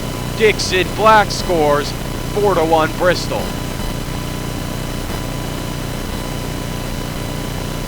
That's the second hit of the day for Joe Rios. First RBI. Blues breaking this game wide open. An unfortunate hop for Braden Horton out in right field. That's how it goes sometimes. First pitch to Pete DeRocher is outside. 1-0 the count. Start to wonder about pitching. Do you leave Danny Macchiarola in with a 3-run lead, or do you go right to your bullpen? That's a good question. Pete DeRocher pops one up in foul territory. Salvo watches it go out of play, 1-1. You have to keep in mind that you really need this game with Valley at home tomorrow. That's the Western Division leader, and then Danbury also in playoff position on the road on Saturday. Those are two really big matchups for the Blues, head-to-head in the playoff race coming up. 1-1 to DeRocher to third base. Goford has it, skips the throw, and Rice can't pick it out of the dirt. Not sure who the error will be on, but it scores a run, and it's now 5-1 Bristol, with 4 of those runs coming here in the 6th. Yeah, it's unfortunate for Eric Chalice Jr., who went 5 innings in the start, giving up 5 hits, just 1 run, no walks, and 7 strikeouts for Eric Chalice Jr., who was great. And if you want to send him to the All-Star game, vote23.necbl.com. Ian Battipaglia off the end of the bat, and it's touched foul by Rice. If he could have, he probably wanted to pick that up in fair territory. It would have been an easy out to get him. Would have ended what has become a nightmare inning for the SwampBats. Yeah, I don't blame Rice for not getting to that ball. You might ask the question, though, maybe he should have let it go to see if it would roll back fair. And there's a QR code on your screen just now. Well, not anymore, but that's to send Eric Chalice Jr. There you go, to the All-Star game. Scan that QR code, it'll take you right to the page, and if you're listening on the radio, you can go to vote23.necbl.com. Battipaglia lifts one into foul territory. It's out of play down the right field line. 0-2 is the count to Battipaglia. Got a runner on first in Pete DeRocher. Scored an E5, allowing DeRocher to reach first base. No RBI. There you go. There's the answer. So no RBI for Pete DeRocher. Still a run for Bristol. 5-1 the score. There goes DeRocher. Battipaglia fouls the pitch out of play to stay alive. 0-2 is still the count. Brad Edwards Jr. This is his first inning of work, and the way it's gone might be his only inning of work.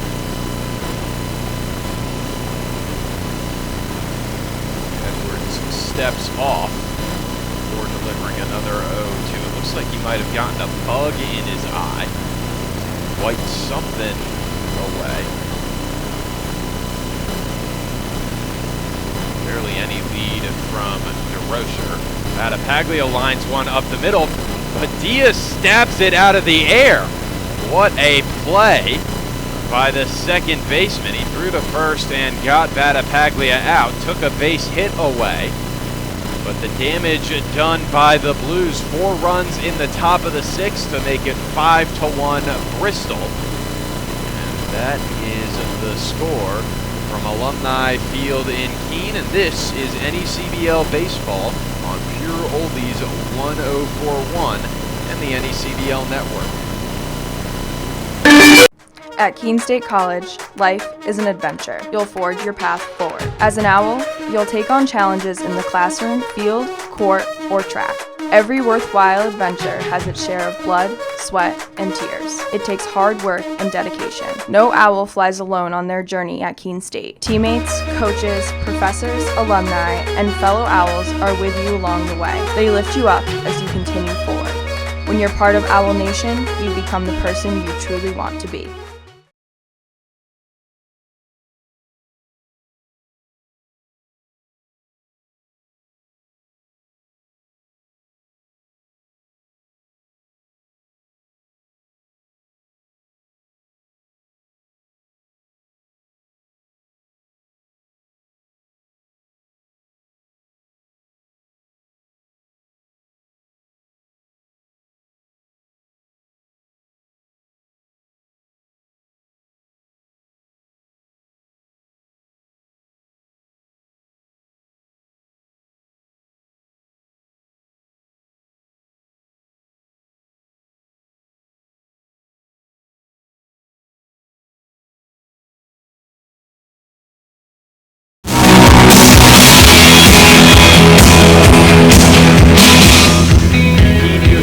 Alumni Field, 5-1 Blues the score over the SwampBats. Bristol tacked on 4 runs in the top of the 6th. We now move to the bottom half.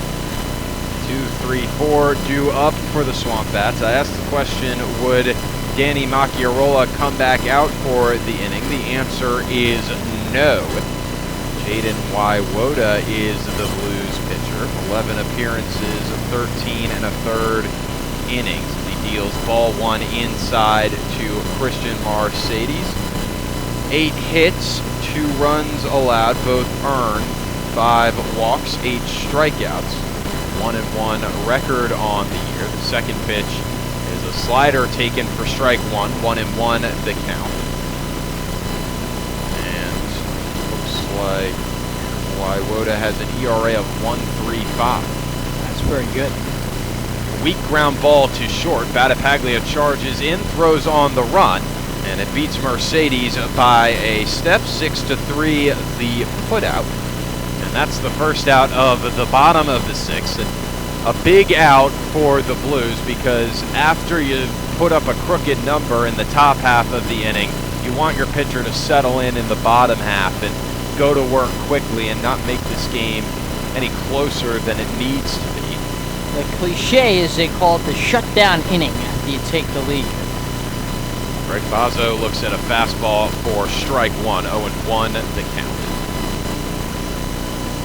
Shake-offs from Waiwoda. Now he deals. Foul tip into Billy Sullivan's glove, and now it's 0-2.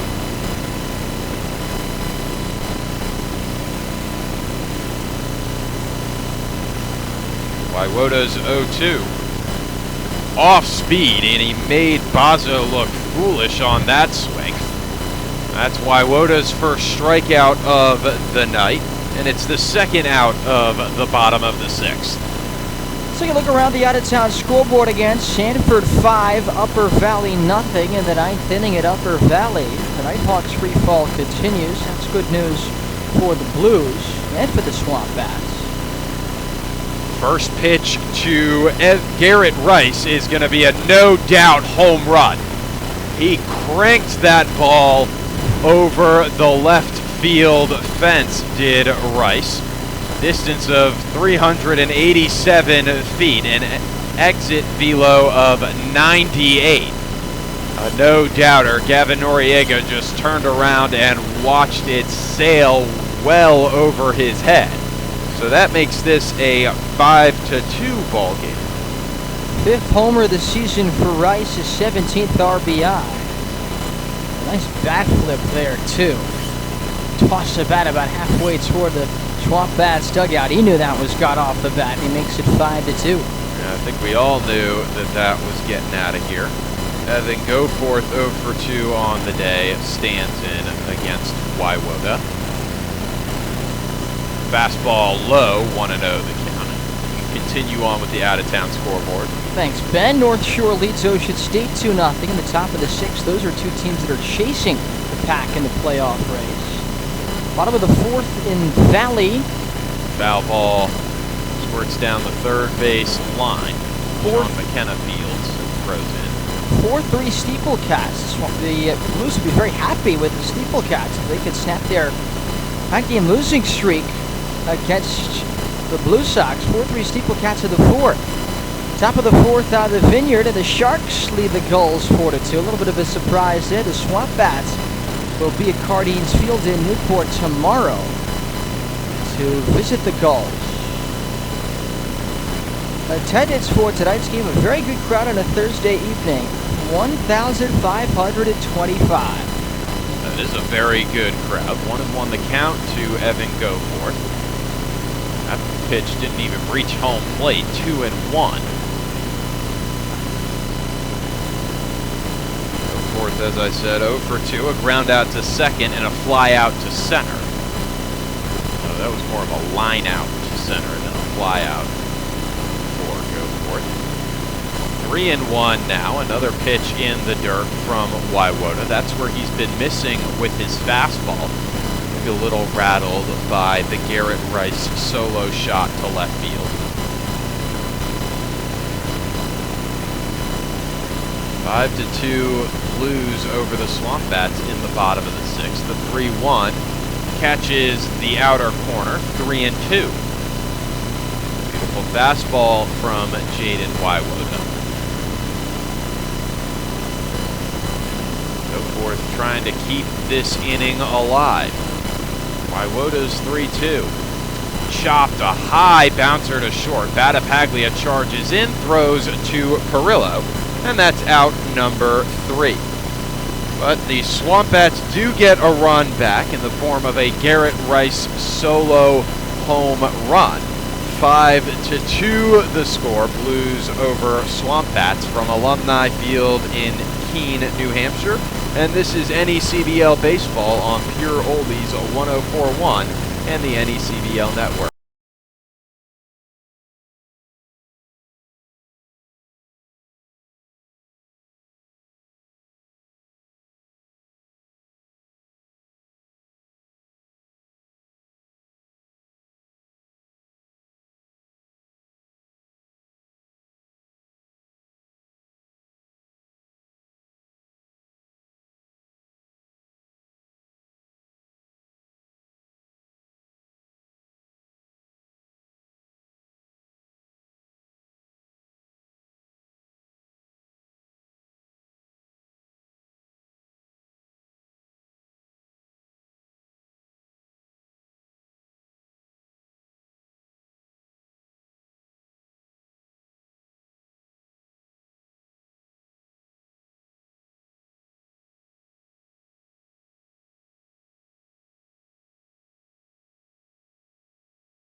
Keene, New Hampshire, and it's the top of the seventh. The Blues lead 5-2, and my time on play-by-play is over. Even though there was a false start by Jonah, I'm not going to penalize him. Jonah, That's why right. don't you take it away?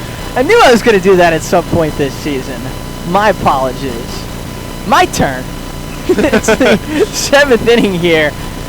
And Keene again alongside Ben Mihalovic. I'm Jonah White, producer engineer. The studio's Forrest Sundstrom.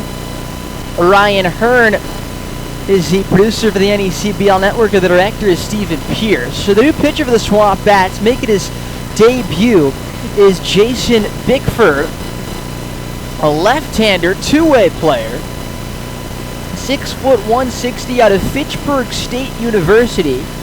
At the Division III level, they play in the MASCAC, a Massachusetts Athletic Scholastic Conference Association, something like that. And Bickford is an exercise and sports science major at Fitchburg State. He went 0-4 with a 7.47 ERA in 31 1/3 innings this past spring for Fitchburg State, who went 19-21 in loss to the conference semifinals to Mass Maritime at the MASCAC this past spring. Bickford's first appearance For the SwampBats, he takes over for Brad Edwards Jr., who pitched the 6th inning, giving up 3 hits and 4 runs, 3 earned. He walked 1 and struck out none. Jason Bickford throws 4 pitches, a 4-seam, 2-seam slider, and a split change from the left side. He wears number 1. And he throws his first pitch, his strike to Jordan Payton on the outside corner. And the count 0-1. Payton is 1 for 3 with a double and a run scored back in the first. The 0-1. Missed outside. It's 1 ball and 1 strike.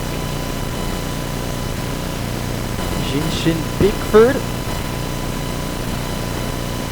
has thrown 47 2/3 innings in his Fitchburg State career. A 1-1. Line toward the left center field. Gap Smith over diving and he made a catch! A whip gem by Jordan Smith! He plays a mean center field out there, and the closing speed on display with a full-on dive for out number 1. What a play by Smith. One of the best defensive plays this season by the SwampBats. How about that for helping out your pitcher, making his NECBL debut. He robs Payton of a hit. And now it's Griffin Arnone here. Came on as a pinch runner for Connor Goodman.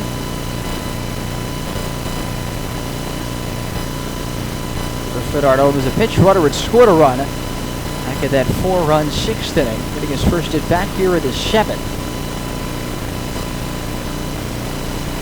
And he takes one out of the strike zone. 2-0. Arnone, 3 hits and 34 at bats this summer with Bristol. From Northwestern, a teammate there of Tony Livermore on the SwampBats.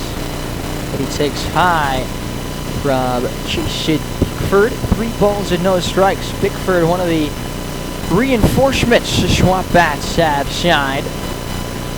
Sir, lost a lot of pitchers, innings limits, shutdowns. Like 3-0. High ball 4. A 1-out walk for Arnone in his first at bat. And the batter now is going to be Gavin Noriega. It's Arnone's 19th walk of the season. Oh, that's right. I was looking at the stats before, and I remember being shocked by something. That's what it was. It was Arnone's stats. He's batting .088 with a .404 on base percentage. And in my book, he's having a good season at the plate. I think on base percentage is the most important offensive stat. As the pitch misses inside to Noriega, 1 ball with no strikes. Well, to quote Moneyball, why do you like him, Jonah? He gets on base. He gets on base, that's right. Send him up for my team.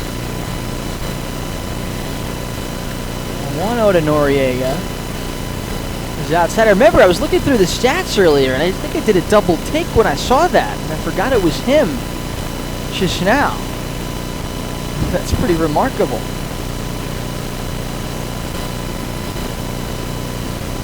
Two balls and no strikes now on Gavin Noriega. Bickford trying to avoid back-to-back walks. Arnone has good speed. He's got 9 stolen bases this season. But a lefty's on the mound. Bickford. The 2-0. Hit that easy at 82 miles an hour. And it's 2 balls and 1 strike. Bristol 5, SwampBats 2. 5 runs on 8 hits. No errors. With 4 men left on base so far in the game for Bristol. 2 runs on 5 hits, 1 error, and 3 left for the SwampBats. Left on left, the 2-1 to Noriega. On the outside corner, and it's 2-2.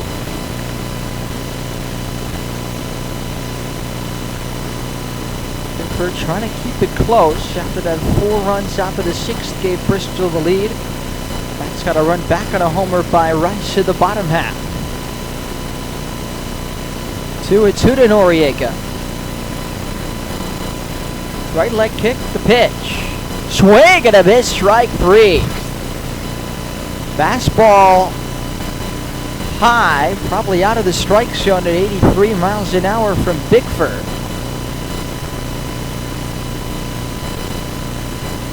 And there's 2 men away.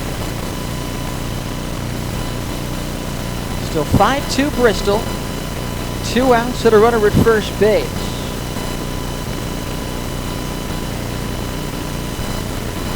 Dixon Black, runner goes, pitch inside, throw it out as second is not in time. It's a stolen base for Griffin Arnone, and he's in scoring position with 2 outs for Black, who has doubled, and singled. He's 3 for 3 with a run scored and a run batted in. Black, one of 7 Bristol Blues All-Stars.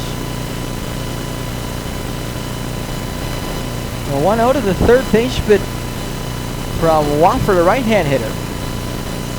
It's tapped foul, the third baseline. Near home plate. Salvo picks it up, but it's 1 ball and 1 strike.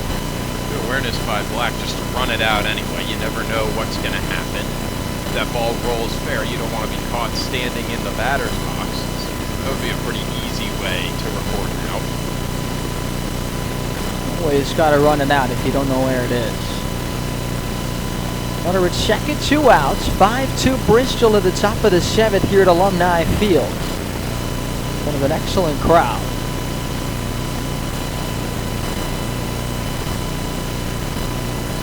Well, 1-1. Up and away. The home run by Garrett Rice was brought to you by Bruce Bolt, the official batting gloves of the New England League, and the choice of Major League All-Stars. Bruce Bolt batting gloves are handmade by skilled craftsmen using 100% real Cabretta leather. Stitching materials and unique design make these the best fitting, most durable batting gloves in baseball. Pitch in the dirt. 3-1. For more information, visit brucebolt.us. That's brucebolt.us. 3 balls and a strike on Black. Against Jason Bickford in his NECBL debut.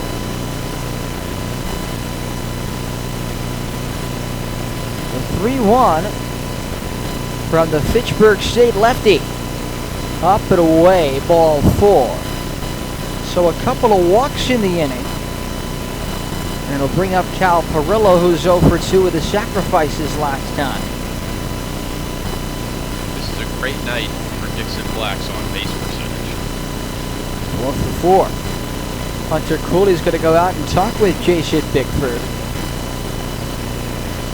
3-run deficit is manageable here for Keene. This is a big spot because you go down anymore and it starts to get out of reach. You can get a run back in every inning, and there's no problem with that, but you don't want to have to start putting up crooked numbers. SwampBats trail 5-2. They've got 2 solo home runs in this game. Bristol took the lead on a couple of doubles in the first, and then a 4-run 6th on 3 hits, including a home run and a triple. The NECBL is excited to launch a fan survey, and your feedback is needed to help the league continue to build and grow. Visit survey.necbl.com. One lucky winner will receive a $500 Visa gift card, and 10 other fans will win an NECBL league hat. The survey is live now, so don't wait. Visit survey.necbl.com to have your voice heard and enter for your chance to win. Cal Perillo takes high, ball 1 at 78 miles an hour from the lefty Bickford. 2 on, 2 out. Top of the 7th inning, the Blues 5, the SwampBats 2. Bristol trying to sweep the season series against the SwampBats. A 1-0. Caught out and missed. At 82 miles an hour. And it's 1 ball and 1 strike. SwampBats have solo home runs in this game from Braden Horton and from Garrett Rice. The 1-1 to Perillo. Down low at 82. 2 balls and a strike. There's actually Sky Solinsky up to bat. Thank you, Pen. Guy Solinsky is a pinch hitter here. This is the point in the game where you see all these Bristol substitutions. I've heard about this. The 2-1 down at in 3-1. Kyle DeSantis, who was here with the Westies yesterday, was telling me, get ready to mess up your scorecard when the Blues come to town. Yeah, Kyle is, among all the broadcasters, I think Kyle is least in favor of all of the substitutions. He is strongly against them. He has a point. It is tricky. It messes up your scorecard. 3-1 to Solinsky on the ground, left side. Livermore's got it. Throws to Padilla, covering the second base bag with a force out of Black. It's the third out of the inning on the 6-4 fielder's choice. No runs, no hits, no errors, 2 left on base. 7th inning stretch in Keene, 5-2 Blues. This is Keene SwampBats baseball on Pure Oldies 1041 and the NECBL network.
Helgeth, a former Keene SwampBat. Bryce Helgeth got 2 saves in the summer of 2021 with the SwampBats. Had a 2.49 ERA, 28 strikeouts over 21 2/3 innings. Helgeth is a graduate student with the Central Michigan Chippewas. He spent his undergraduate career at Dayton. And Helgeth this season has appeared in 4 games. He's made 1 start, a total of 2 1/3 innings.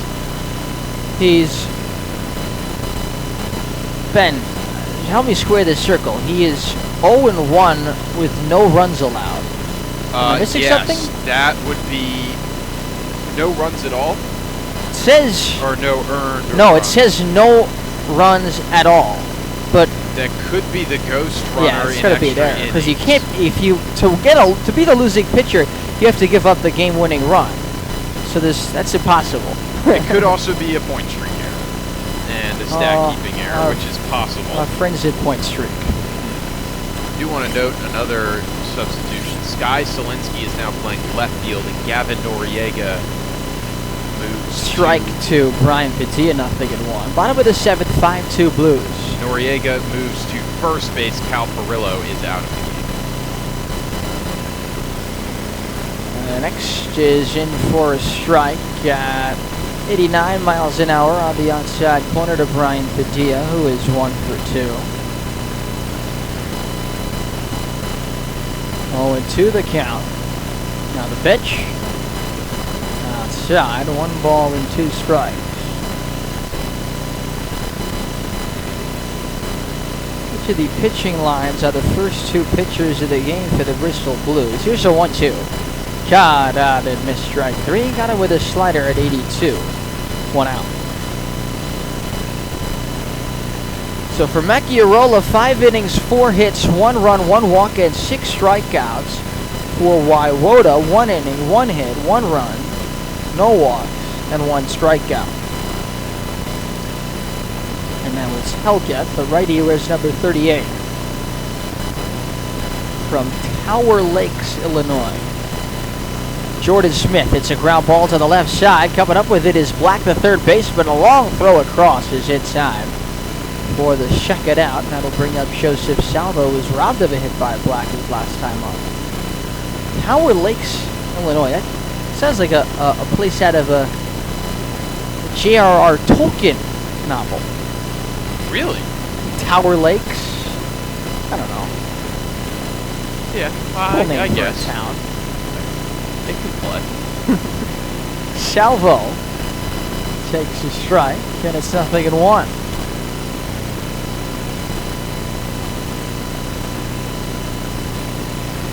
Righty works out of an abbreviated windup, but he's got those stirrups on. Here's a ground ball to the third base side, just past the bag. The throw to first from Black is in time. Dixon Black had to go into foul territory to get that ball over the bag. That made a good throw to first to retire Salvo. Nothing across to the bottom of the 7th. On the way to the 8th, it's 5-2 Bristol. This is Keene SwampBats baseball on Pure Oldies 104.1 and the NECBL network. Your next Ford is waiting at Monadnock Ford right now. Get a great offer like this on your next new Ford. See these offers and more at MonadnockFord.com. Monadnock Ford, home of the low price tire guarantee and your local Ford and used car retailer. Voted Keene's best.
Graphics to the camera angles here at Alumni Field, where the Blues have a 5-2 lead over the SwampBats. They look to sweep the season series going to the 8th inning. Let's take a look at what's happening elsewhere in New England.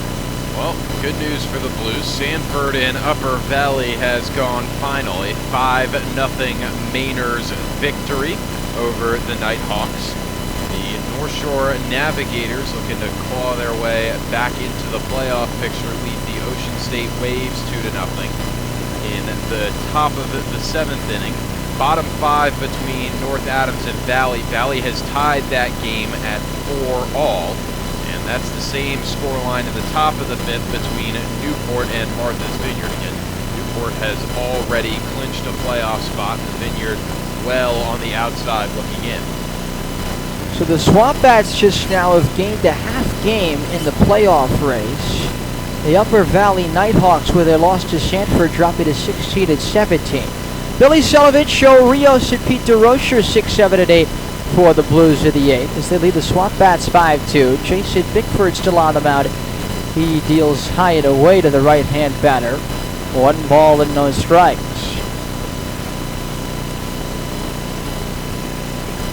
So Bristol now tied with Danbury currently as the 6 and 7 seeds in the NECBL. Upper Valley drops to the 8th seed with their loss to Sanford, who won their 5th straight game. Slider down and in to Sullivan. 2 balls, no strikes.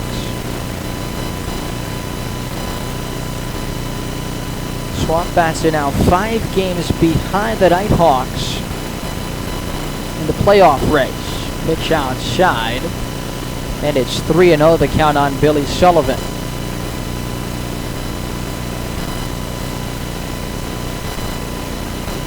Bickford will step on.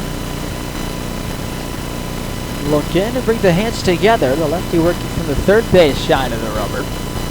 No windup, the 3-0. Way upstairs. A leadoff walk for Sullivan. The third walk issued by Bickford. And the batter will be Joe Rios, who was 2 for 3 with an RBI triple his last time up. And Sean McKenna is going to go to the bullpen. Here it looks like bring out the Northwestern lefty James Quinlivan. So we'll step aside here at the top of the 8th with Bristol having the leadoff man on and nobody out and leading the SwampBats 5-2. This is Keene SwampBats baseball on Pure Oldies 104.1 and the NECBL network. Welcome to Hurt Skirt or Just Hurt. Our first contestant is suffering from knee pain from a recent running incident. What do we think, audience? Hurt Skirt or Just Hurt? Why not try Hurt Skirt? Make your recovery hassle-free with Hurt Skirt, a patent-pending, stretch-to-fit, hot-cold therapeutic sleeve, proven to stay cold longer and still remain completely mobile. Drop the ice, skirt the hurt.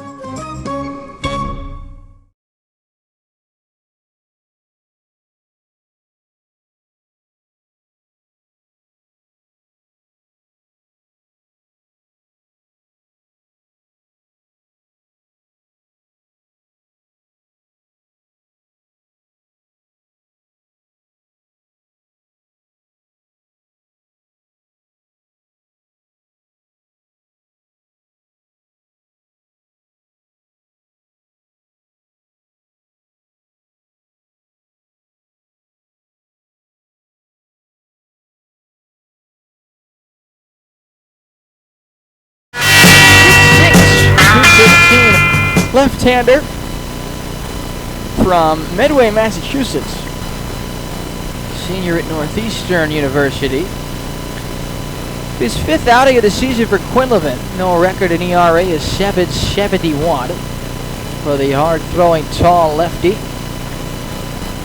He'll start by facing Joey Rios here at the top of the 8th inning. There's a runner at first base. Jason Bickford's responsible for Billy Sullivan as the Blues have a 5-2 lead over the SwampBats.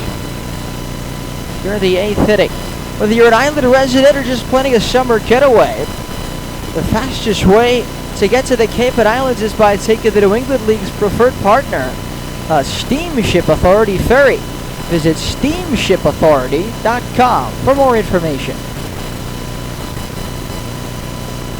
Eric Chalice started this game for the SwampBats, gave up just a run in 5 innings. Walked 9, struck out 7, an all-star performance if you ask me. Vote23.necbl.com to send Eric Chalice Jr. to the All-Star game as part of that fan vote. That's vote23.necbl.com. 1 vote per person, which really, Ben, means 1 vote for email address. Yes, so that's what I'm hearing. you can get sneaky if you want and vote 1 time for all your different email addresses. The pitch is in for strike to Rios, nothing at 1. If you're watching on the NECBL network, a QR code on your screen will take you to that vote. But vote23.necbl.com is the web address. This one is foul back. And that one went off of Salvo, I believe. The count 2-0. Salvo shook it up after that, and so is the hitter. Looks like Rios. I really can't tell who that is. Yeah, I'm not sure. For a second, I thought that might have been catcher's interference, but it wasn't. Looks like everything's okay. The count nothing at 2 here on Joe Rios. You seem to be joking about it, so I take that as no one's hurt. Nothing at 2 on the left hand, hitting Rios, who's 2 for 3. Quinlivan deals down and in. It gets away from Salvo, headed toward the backstop. Going up to second base is Billy Sullivan, which was not in the strike zone. It was down and away, but we'll see if it's called a wild pitch or a pass ball. But that's when they could go either way, man. Yeah, I heard glove, so I lean pass ball, but I'm not really sure. I think I might as well. The pitch outside. 2 balls and 2 strikes. It's a pass ball, allowing Sullivan to move to second base. Runner at second, nobody out. Top of the 8th, a 5-2 lead for Bristol. 2-2 to Rios. Driven toward the left center gap. Coming in is Mercedes. He makes the catch for out number 1. Interesting route taken by Mercedes. I think that ball had some slice on it as it was hit the other way by Rios. He sort of looped towards center and then came back towards left field, but a catch is a catch and an out is an out. Yeah, I think you're right about that. Ball tailing toward the left field foul line. This is a right-hand hitting center fielder Pete DeRocher, who's 1 for 3. He takes high and outside, 1 ball and no strikes. 5 runs on 8 hits for Bristol, 2 runs on 5 hits for Keene. Bristol won 4-1 and 3-1 at Muzzy Field in early June in the other 2 matchups this season between these teams. He spikes a fastball at 89 miles an hour on the plate. It is 2-0 on DeRocher. Good pick by Salvo. Turned into a first baseman for a second. Lefty on righty. Bristol looking to add to a 3-run lead here in the 8th. The pitch. Caught out and miss. At an 88-mile-an-hour fastball from Quinlivan.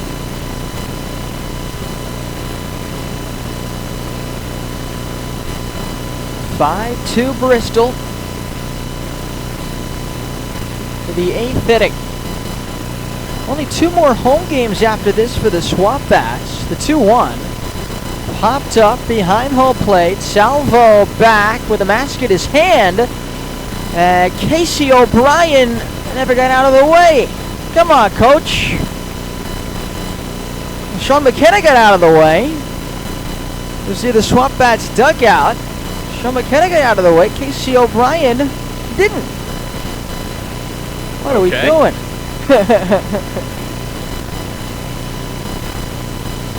Now, in fairness, I think that's a play Salvo wasn't going to make. There's also all sorts of equipment sitting there. Here's a ground ball to first base. Rice flips to Quinlivan, who gets there too late. Throw home! The tag! He's out at home! Trying to score from second on an infield single was Billy Sullivan. And Quinlivan threw him out 1-2.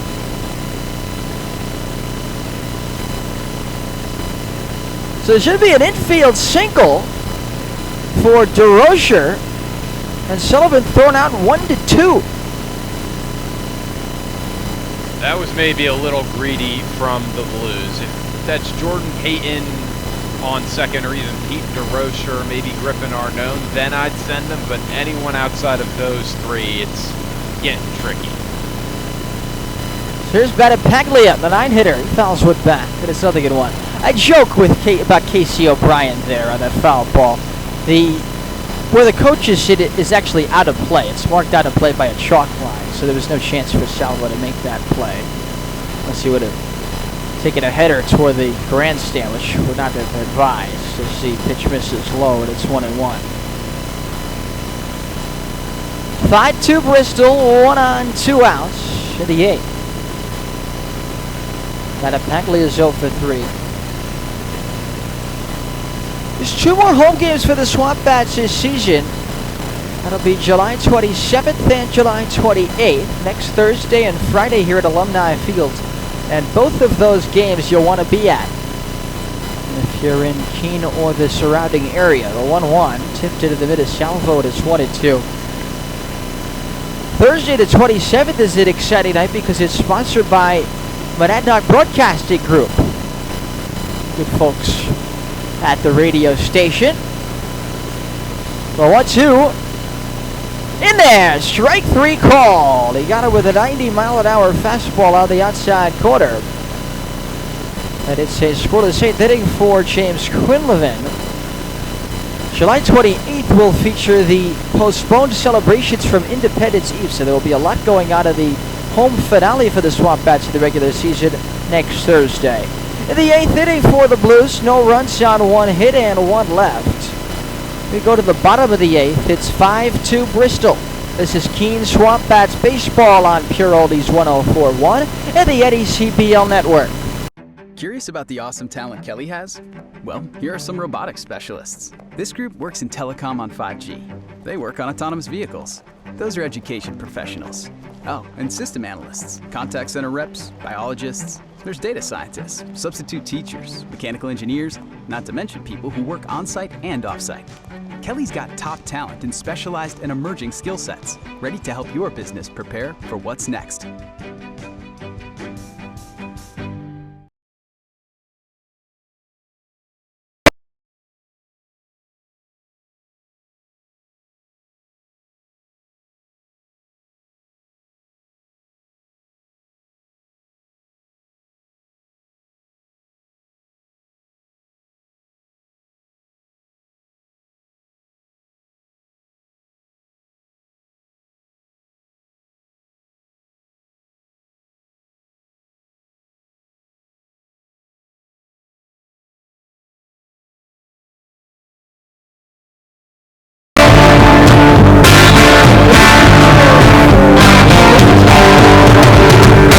Cable, Bristol leading 5-2.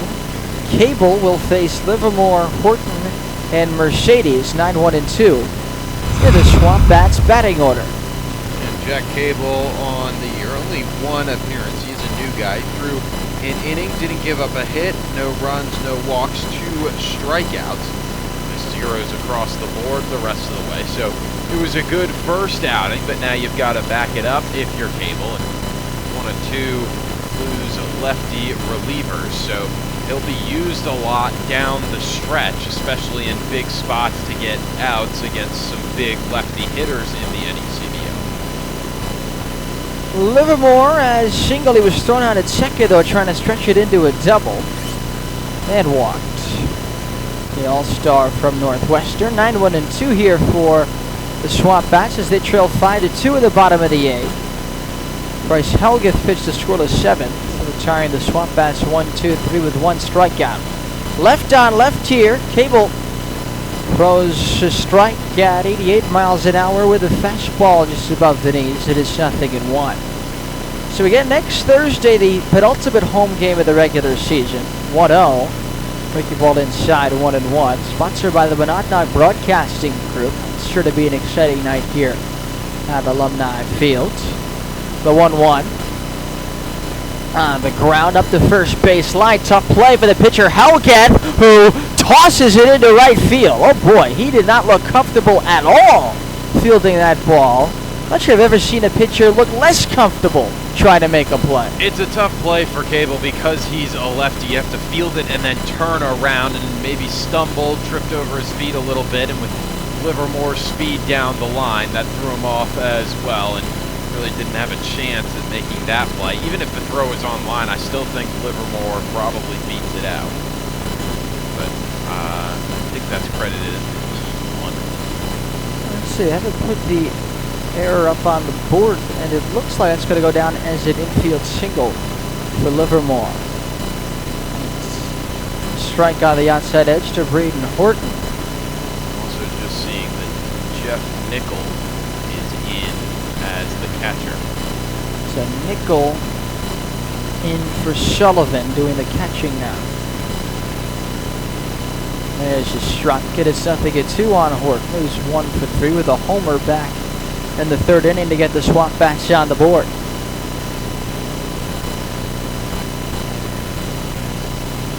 Lefty on lefty, the 0-2. Breaking ball high, 1-2. So tell you a little bit more about what's going on in the ballpark in the final home game of the regular season here at Alumni Field. That'll be Friday, July 28th, and it's the Independence Eve celebration.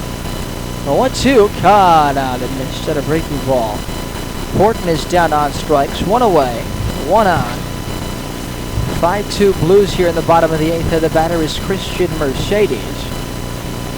So those Independence Eve fireworks postponed to July 28th, the final game of the regular season here at Alumni Field.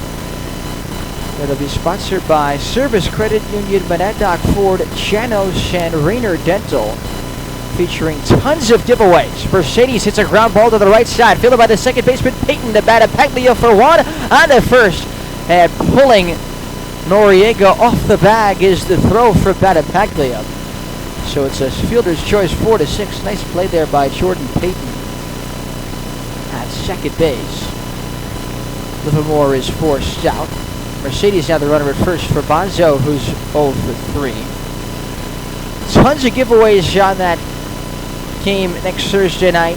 50-50 raffle. There will be with great prizes. Face painted by the Happy Face Painter. Yard game supplied by Games to Go. Swing and a miss, strike one by Bonzo. A wizarding photo booth. Gates will open early at 4:30 for a first pitch at 6:30. And fireworks will be after the game at around 9:45. Bonzo takes inside 1-1. Just something to keep in mind for that game. General admission tickets will not be valid for that game. So if you've got a general admission ticket from some time of the season, your last chance to use it is going to be next Thursday. You won't be able to use it next Friday. The pitch upstairs, and it's 2 balls and a strike on Bonzo. So next Thursday and Friday, last chance this regular season to see the SwampBats play at home. Pitch misses, and it's 3-1. SwampBats have 4 road games before that, starting tomorrow in Newport at 6:35. 3-1 on Greg Bonzo with 2 outs, and Mercedes the runner at first. 5-2 Bristol at the bottom of the 8th. Pitch on the ground, right side. Peyton charges, sidearms to first in time for out number 3. In the 8th inning for the SwampBats, no runs, 1 hit, 1 left. We go to the 9th inning. It's the Blues 5, the SwampBats 2. This is Keene SwampBats baseball on Pure Oldies 104.1 and the NECBL network. Your next Ford is waiting at Monadnock Ford. Right now, get a great offer like this on your next new Ford. See these offers and more at MonadnockFord.com. Monadnock Ford, home of the low price tire guarantee and your local Ford and used car retailer. Voted Keene's best.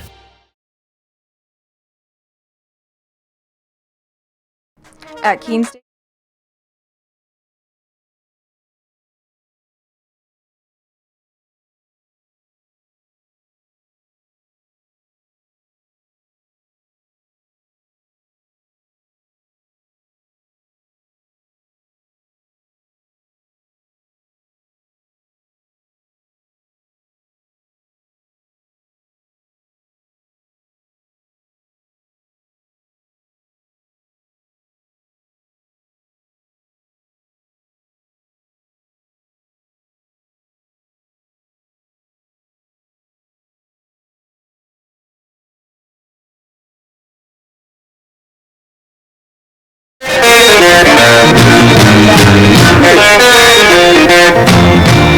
Bristol trying to go 3-0 against the SwampBats this season.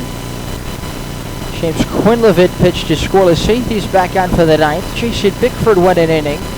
Allowed no hits and no runs. Walked 3, struck out 1. He actually faced 1 batter in the top of the 8th.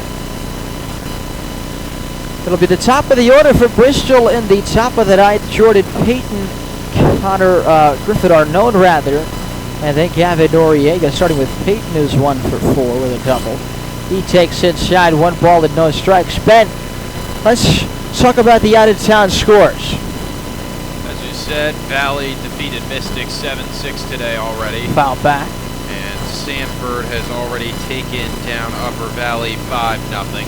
North Shore still leads 2-0 over Ocean State in the top of the 8th inning. 1-1, cracked foul down right field, 1-2. And the bottom of the 6th still 4-4 between North Adams and Valley. That's a game the Blues will keep an eye on after this one comes to its conclusion. And then Martha's Vineyard over Newport 5-4 in the bottom of the 6th. 1-2, lifted in the air to Shetter. Smith will drift over, makes a catch on the edge of the warning track for out number 1. Now Griffith Arnone, who walked at his only plate appearance so far. And Bristol's going to be rooting hard for North Adams in that game. They could hang on against Valley.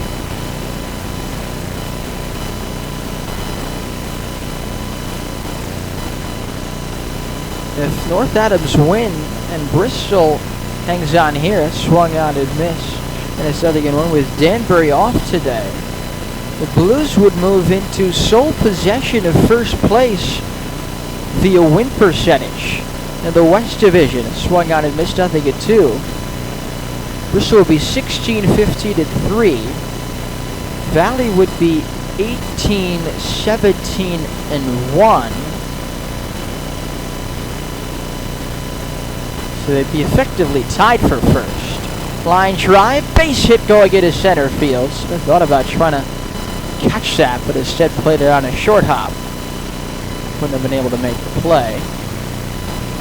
Say 1-out single for Arnaud, who's been aboard twice in 2 tries.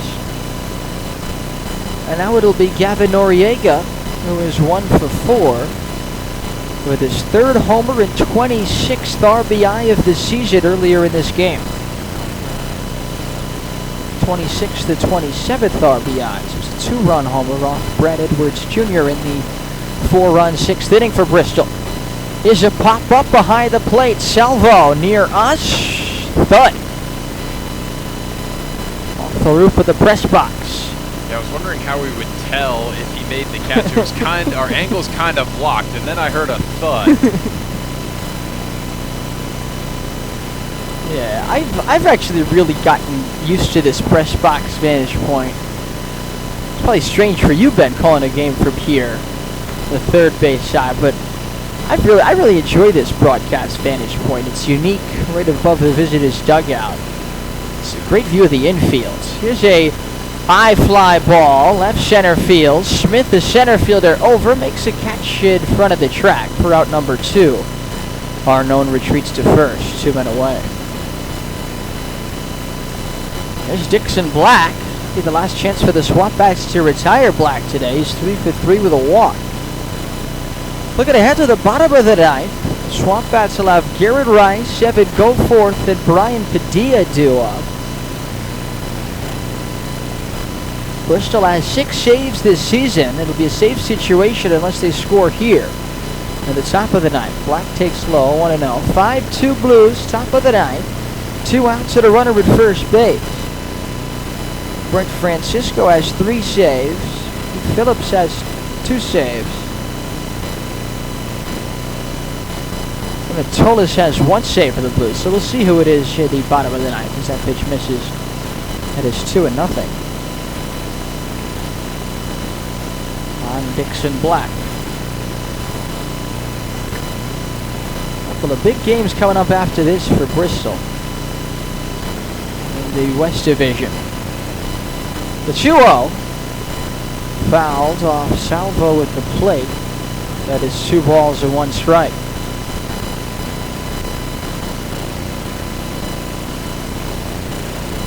Quinn Levin will have a ball back where this game is over. Get a new ball for the umpire. This game is over. Stick with us for the post-game show here on Pure Oldies and the NECBL Network. And tomorrow, we'll be on the air on the radio at 6:35. 6:35 first pitch. Will be on the air at 6:25 from Cardines Field in Newport. Hard ground ball through the left side. Base hit going into left field. Stopping at second base is Arnaud. A 4-hit game, 5 times on base for Dixon Black.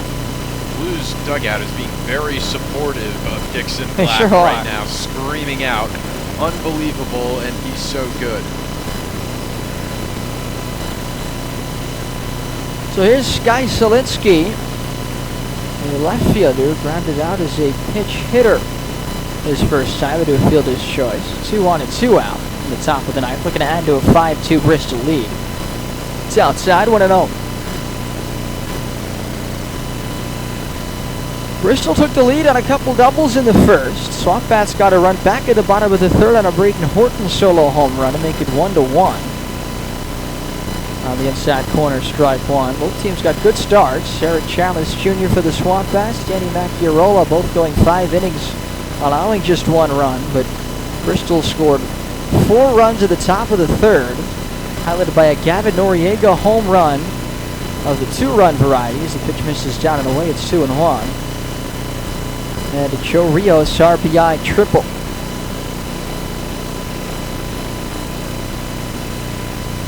SwampBats got a home run from Garrett Rice to the bottom of the 6th to make it 5-2, but nothing since. 2-1. Foul back, and it's 2 balls and 2 strikes on Selinski. 2 balls, 2 strikes, 2 outs to the top of the 9th. The Blues lead the SwampBats 5-2. Quinlivan ready. 2-2 delivery. Down and in, and it's 3-2.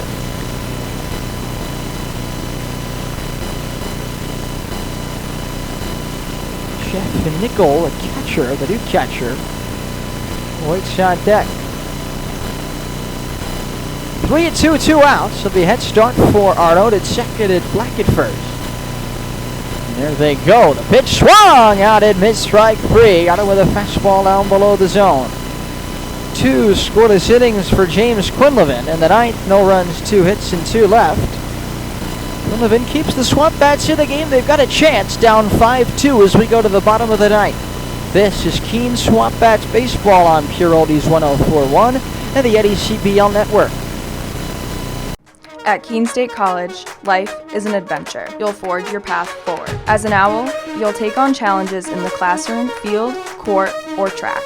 Every worthwhile adventure has its share of blood, sweat, and tears. It takes hard work and dedication. No owl flies alone on their journey at Keene State. Teammates, coaches, professors, alumni, and fellow owls are with you along the way. They lift you up as you continue forward. When you're part of Owl Nation, you become the person you truly want to be.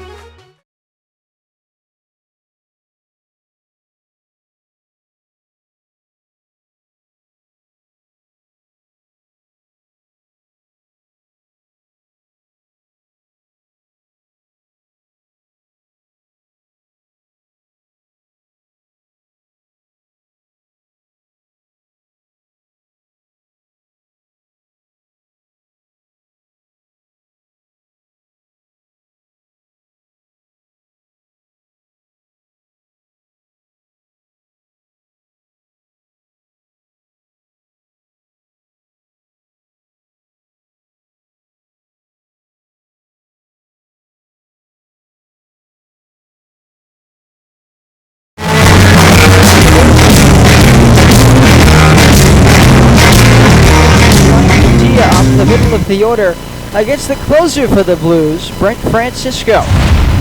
Francisco, 8 appearances so far, all in that closer role. 7 2/3 innings works, 5 hits, 5 runs, but only one of those runs is earned. He's walked 3, struck out 12, 0-3 on the year. But again, a lot of that, some errors, and then some of that extra inning stuff where he isn't charged an earned run. He does have 3 saves. This is a save opportunity tonight, and a 1.17 ERA. So Garrett Rice, who homered his last time up, he's 1 for 3. SwampBats trailing 5-2 here at the bottom of the 9th. Francisco, that was a fastball on the outside corner at 91, and the count 0-1 on Rice. Blues 5, the SwampBats 2, in danger of dropping their 6th consecutive game. Rice fouls with back, and it's 0-2 on Garrett. Bristol looking to go back above 500. Need some more cushion in that tight wild card race. 0-2, caught out at mid-strike 3, a fastball at 91. 3-pitch strikeout for Brent Francisco. And the batter will be Evan Goforth. Francisco, just a big guy, going to try and overpower you with his fastball like he just did right there. Nothing too complicated about his appearances. Just get the ball and go with that fastball. So now it's Goforth, who's 0 for 3. He has hit 100 miles an hour off the bat in this game. A line out to center. He takes ball 1 down and away here from the right-hand pitcher, Francisco. Long-haired righty wears number 43 for the stretch of the center of the rubber, the 1-0. Popped him up. Right side, foul ground. Noriega waits for it and makes a catch for out number 2. 2 quick outs for Francisco. And it's up to Brian Padilla to keep the game going.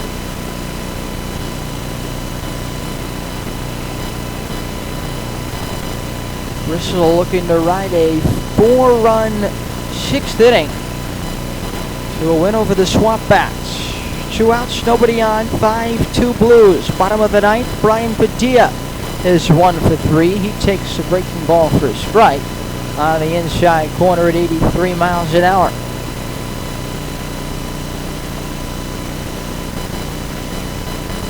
Chet, the 0-1. Breaking ball, swung on and missed. 76 on the curveball from Francisco. The SwampBats are down to their final strike. Big grunt from Brent Francisco after that pitch.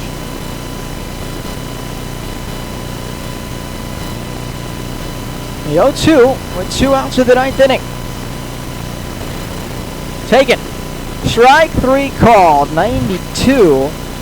Not what Padilla was expecting. A 1-2-3 9th for Brent Francisco. He picks up his 4th save of the season. And Bristol wins the game 5-2. Nothing across for the SwampBats at the bottom of the 9th. 5-2 Blues, your final. Ben and I will be back on the post-game show right after this to talk about it. This is Keene SwampBats Baseball on Pure Oldies 104.1, the NECBL Network.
For the post-game show, as Bristol beat the SwampBats by a final score of 5-2. The Blues improved to 16-15-3.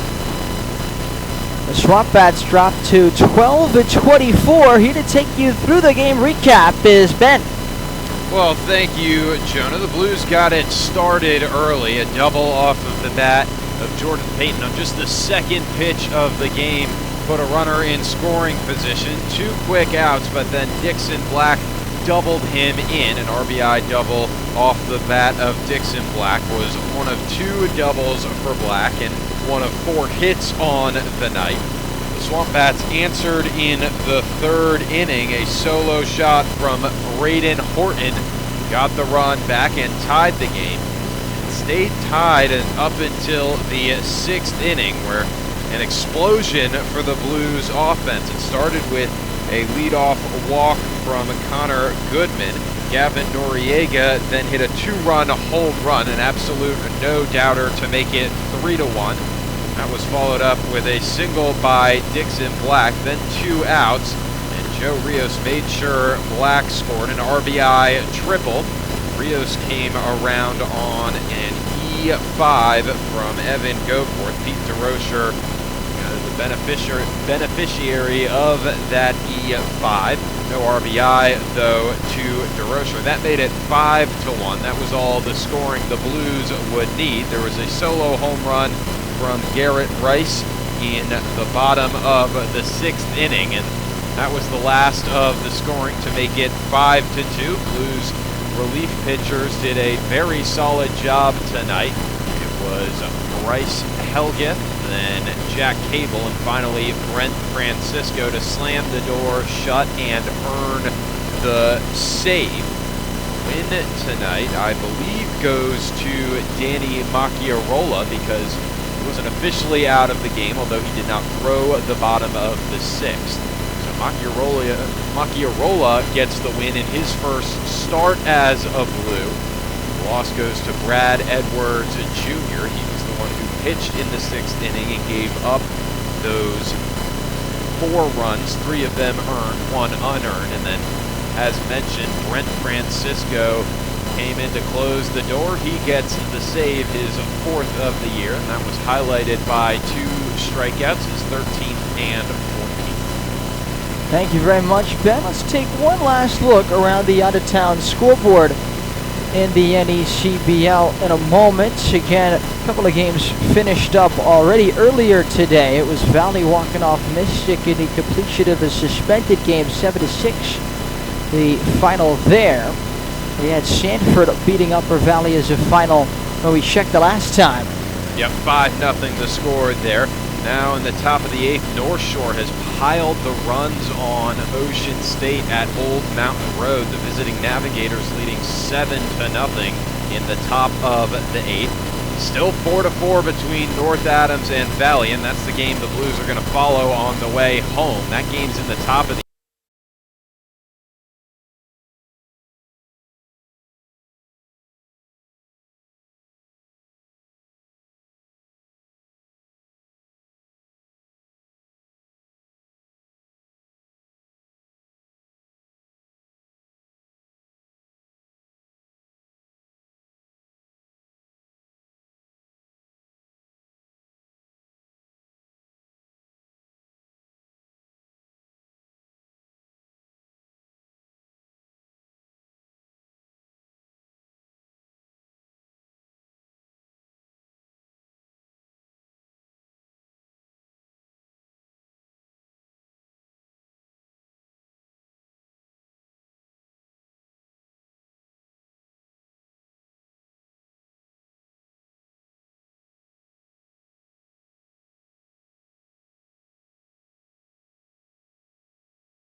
You have been watching a presentation of the Keene SwampBats on the NECBL Network. You can follow us on Facebook at Keene SwampBats, Twitter and Instagram at SwampBats_Keene, and subscribe to our YouTube channel at SwampBats. Please tune in to our next broadcast, and thank you for watching.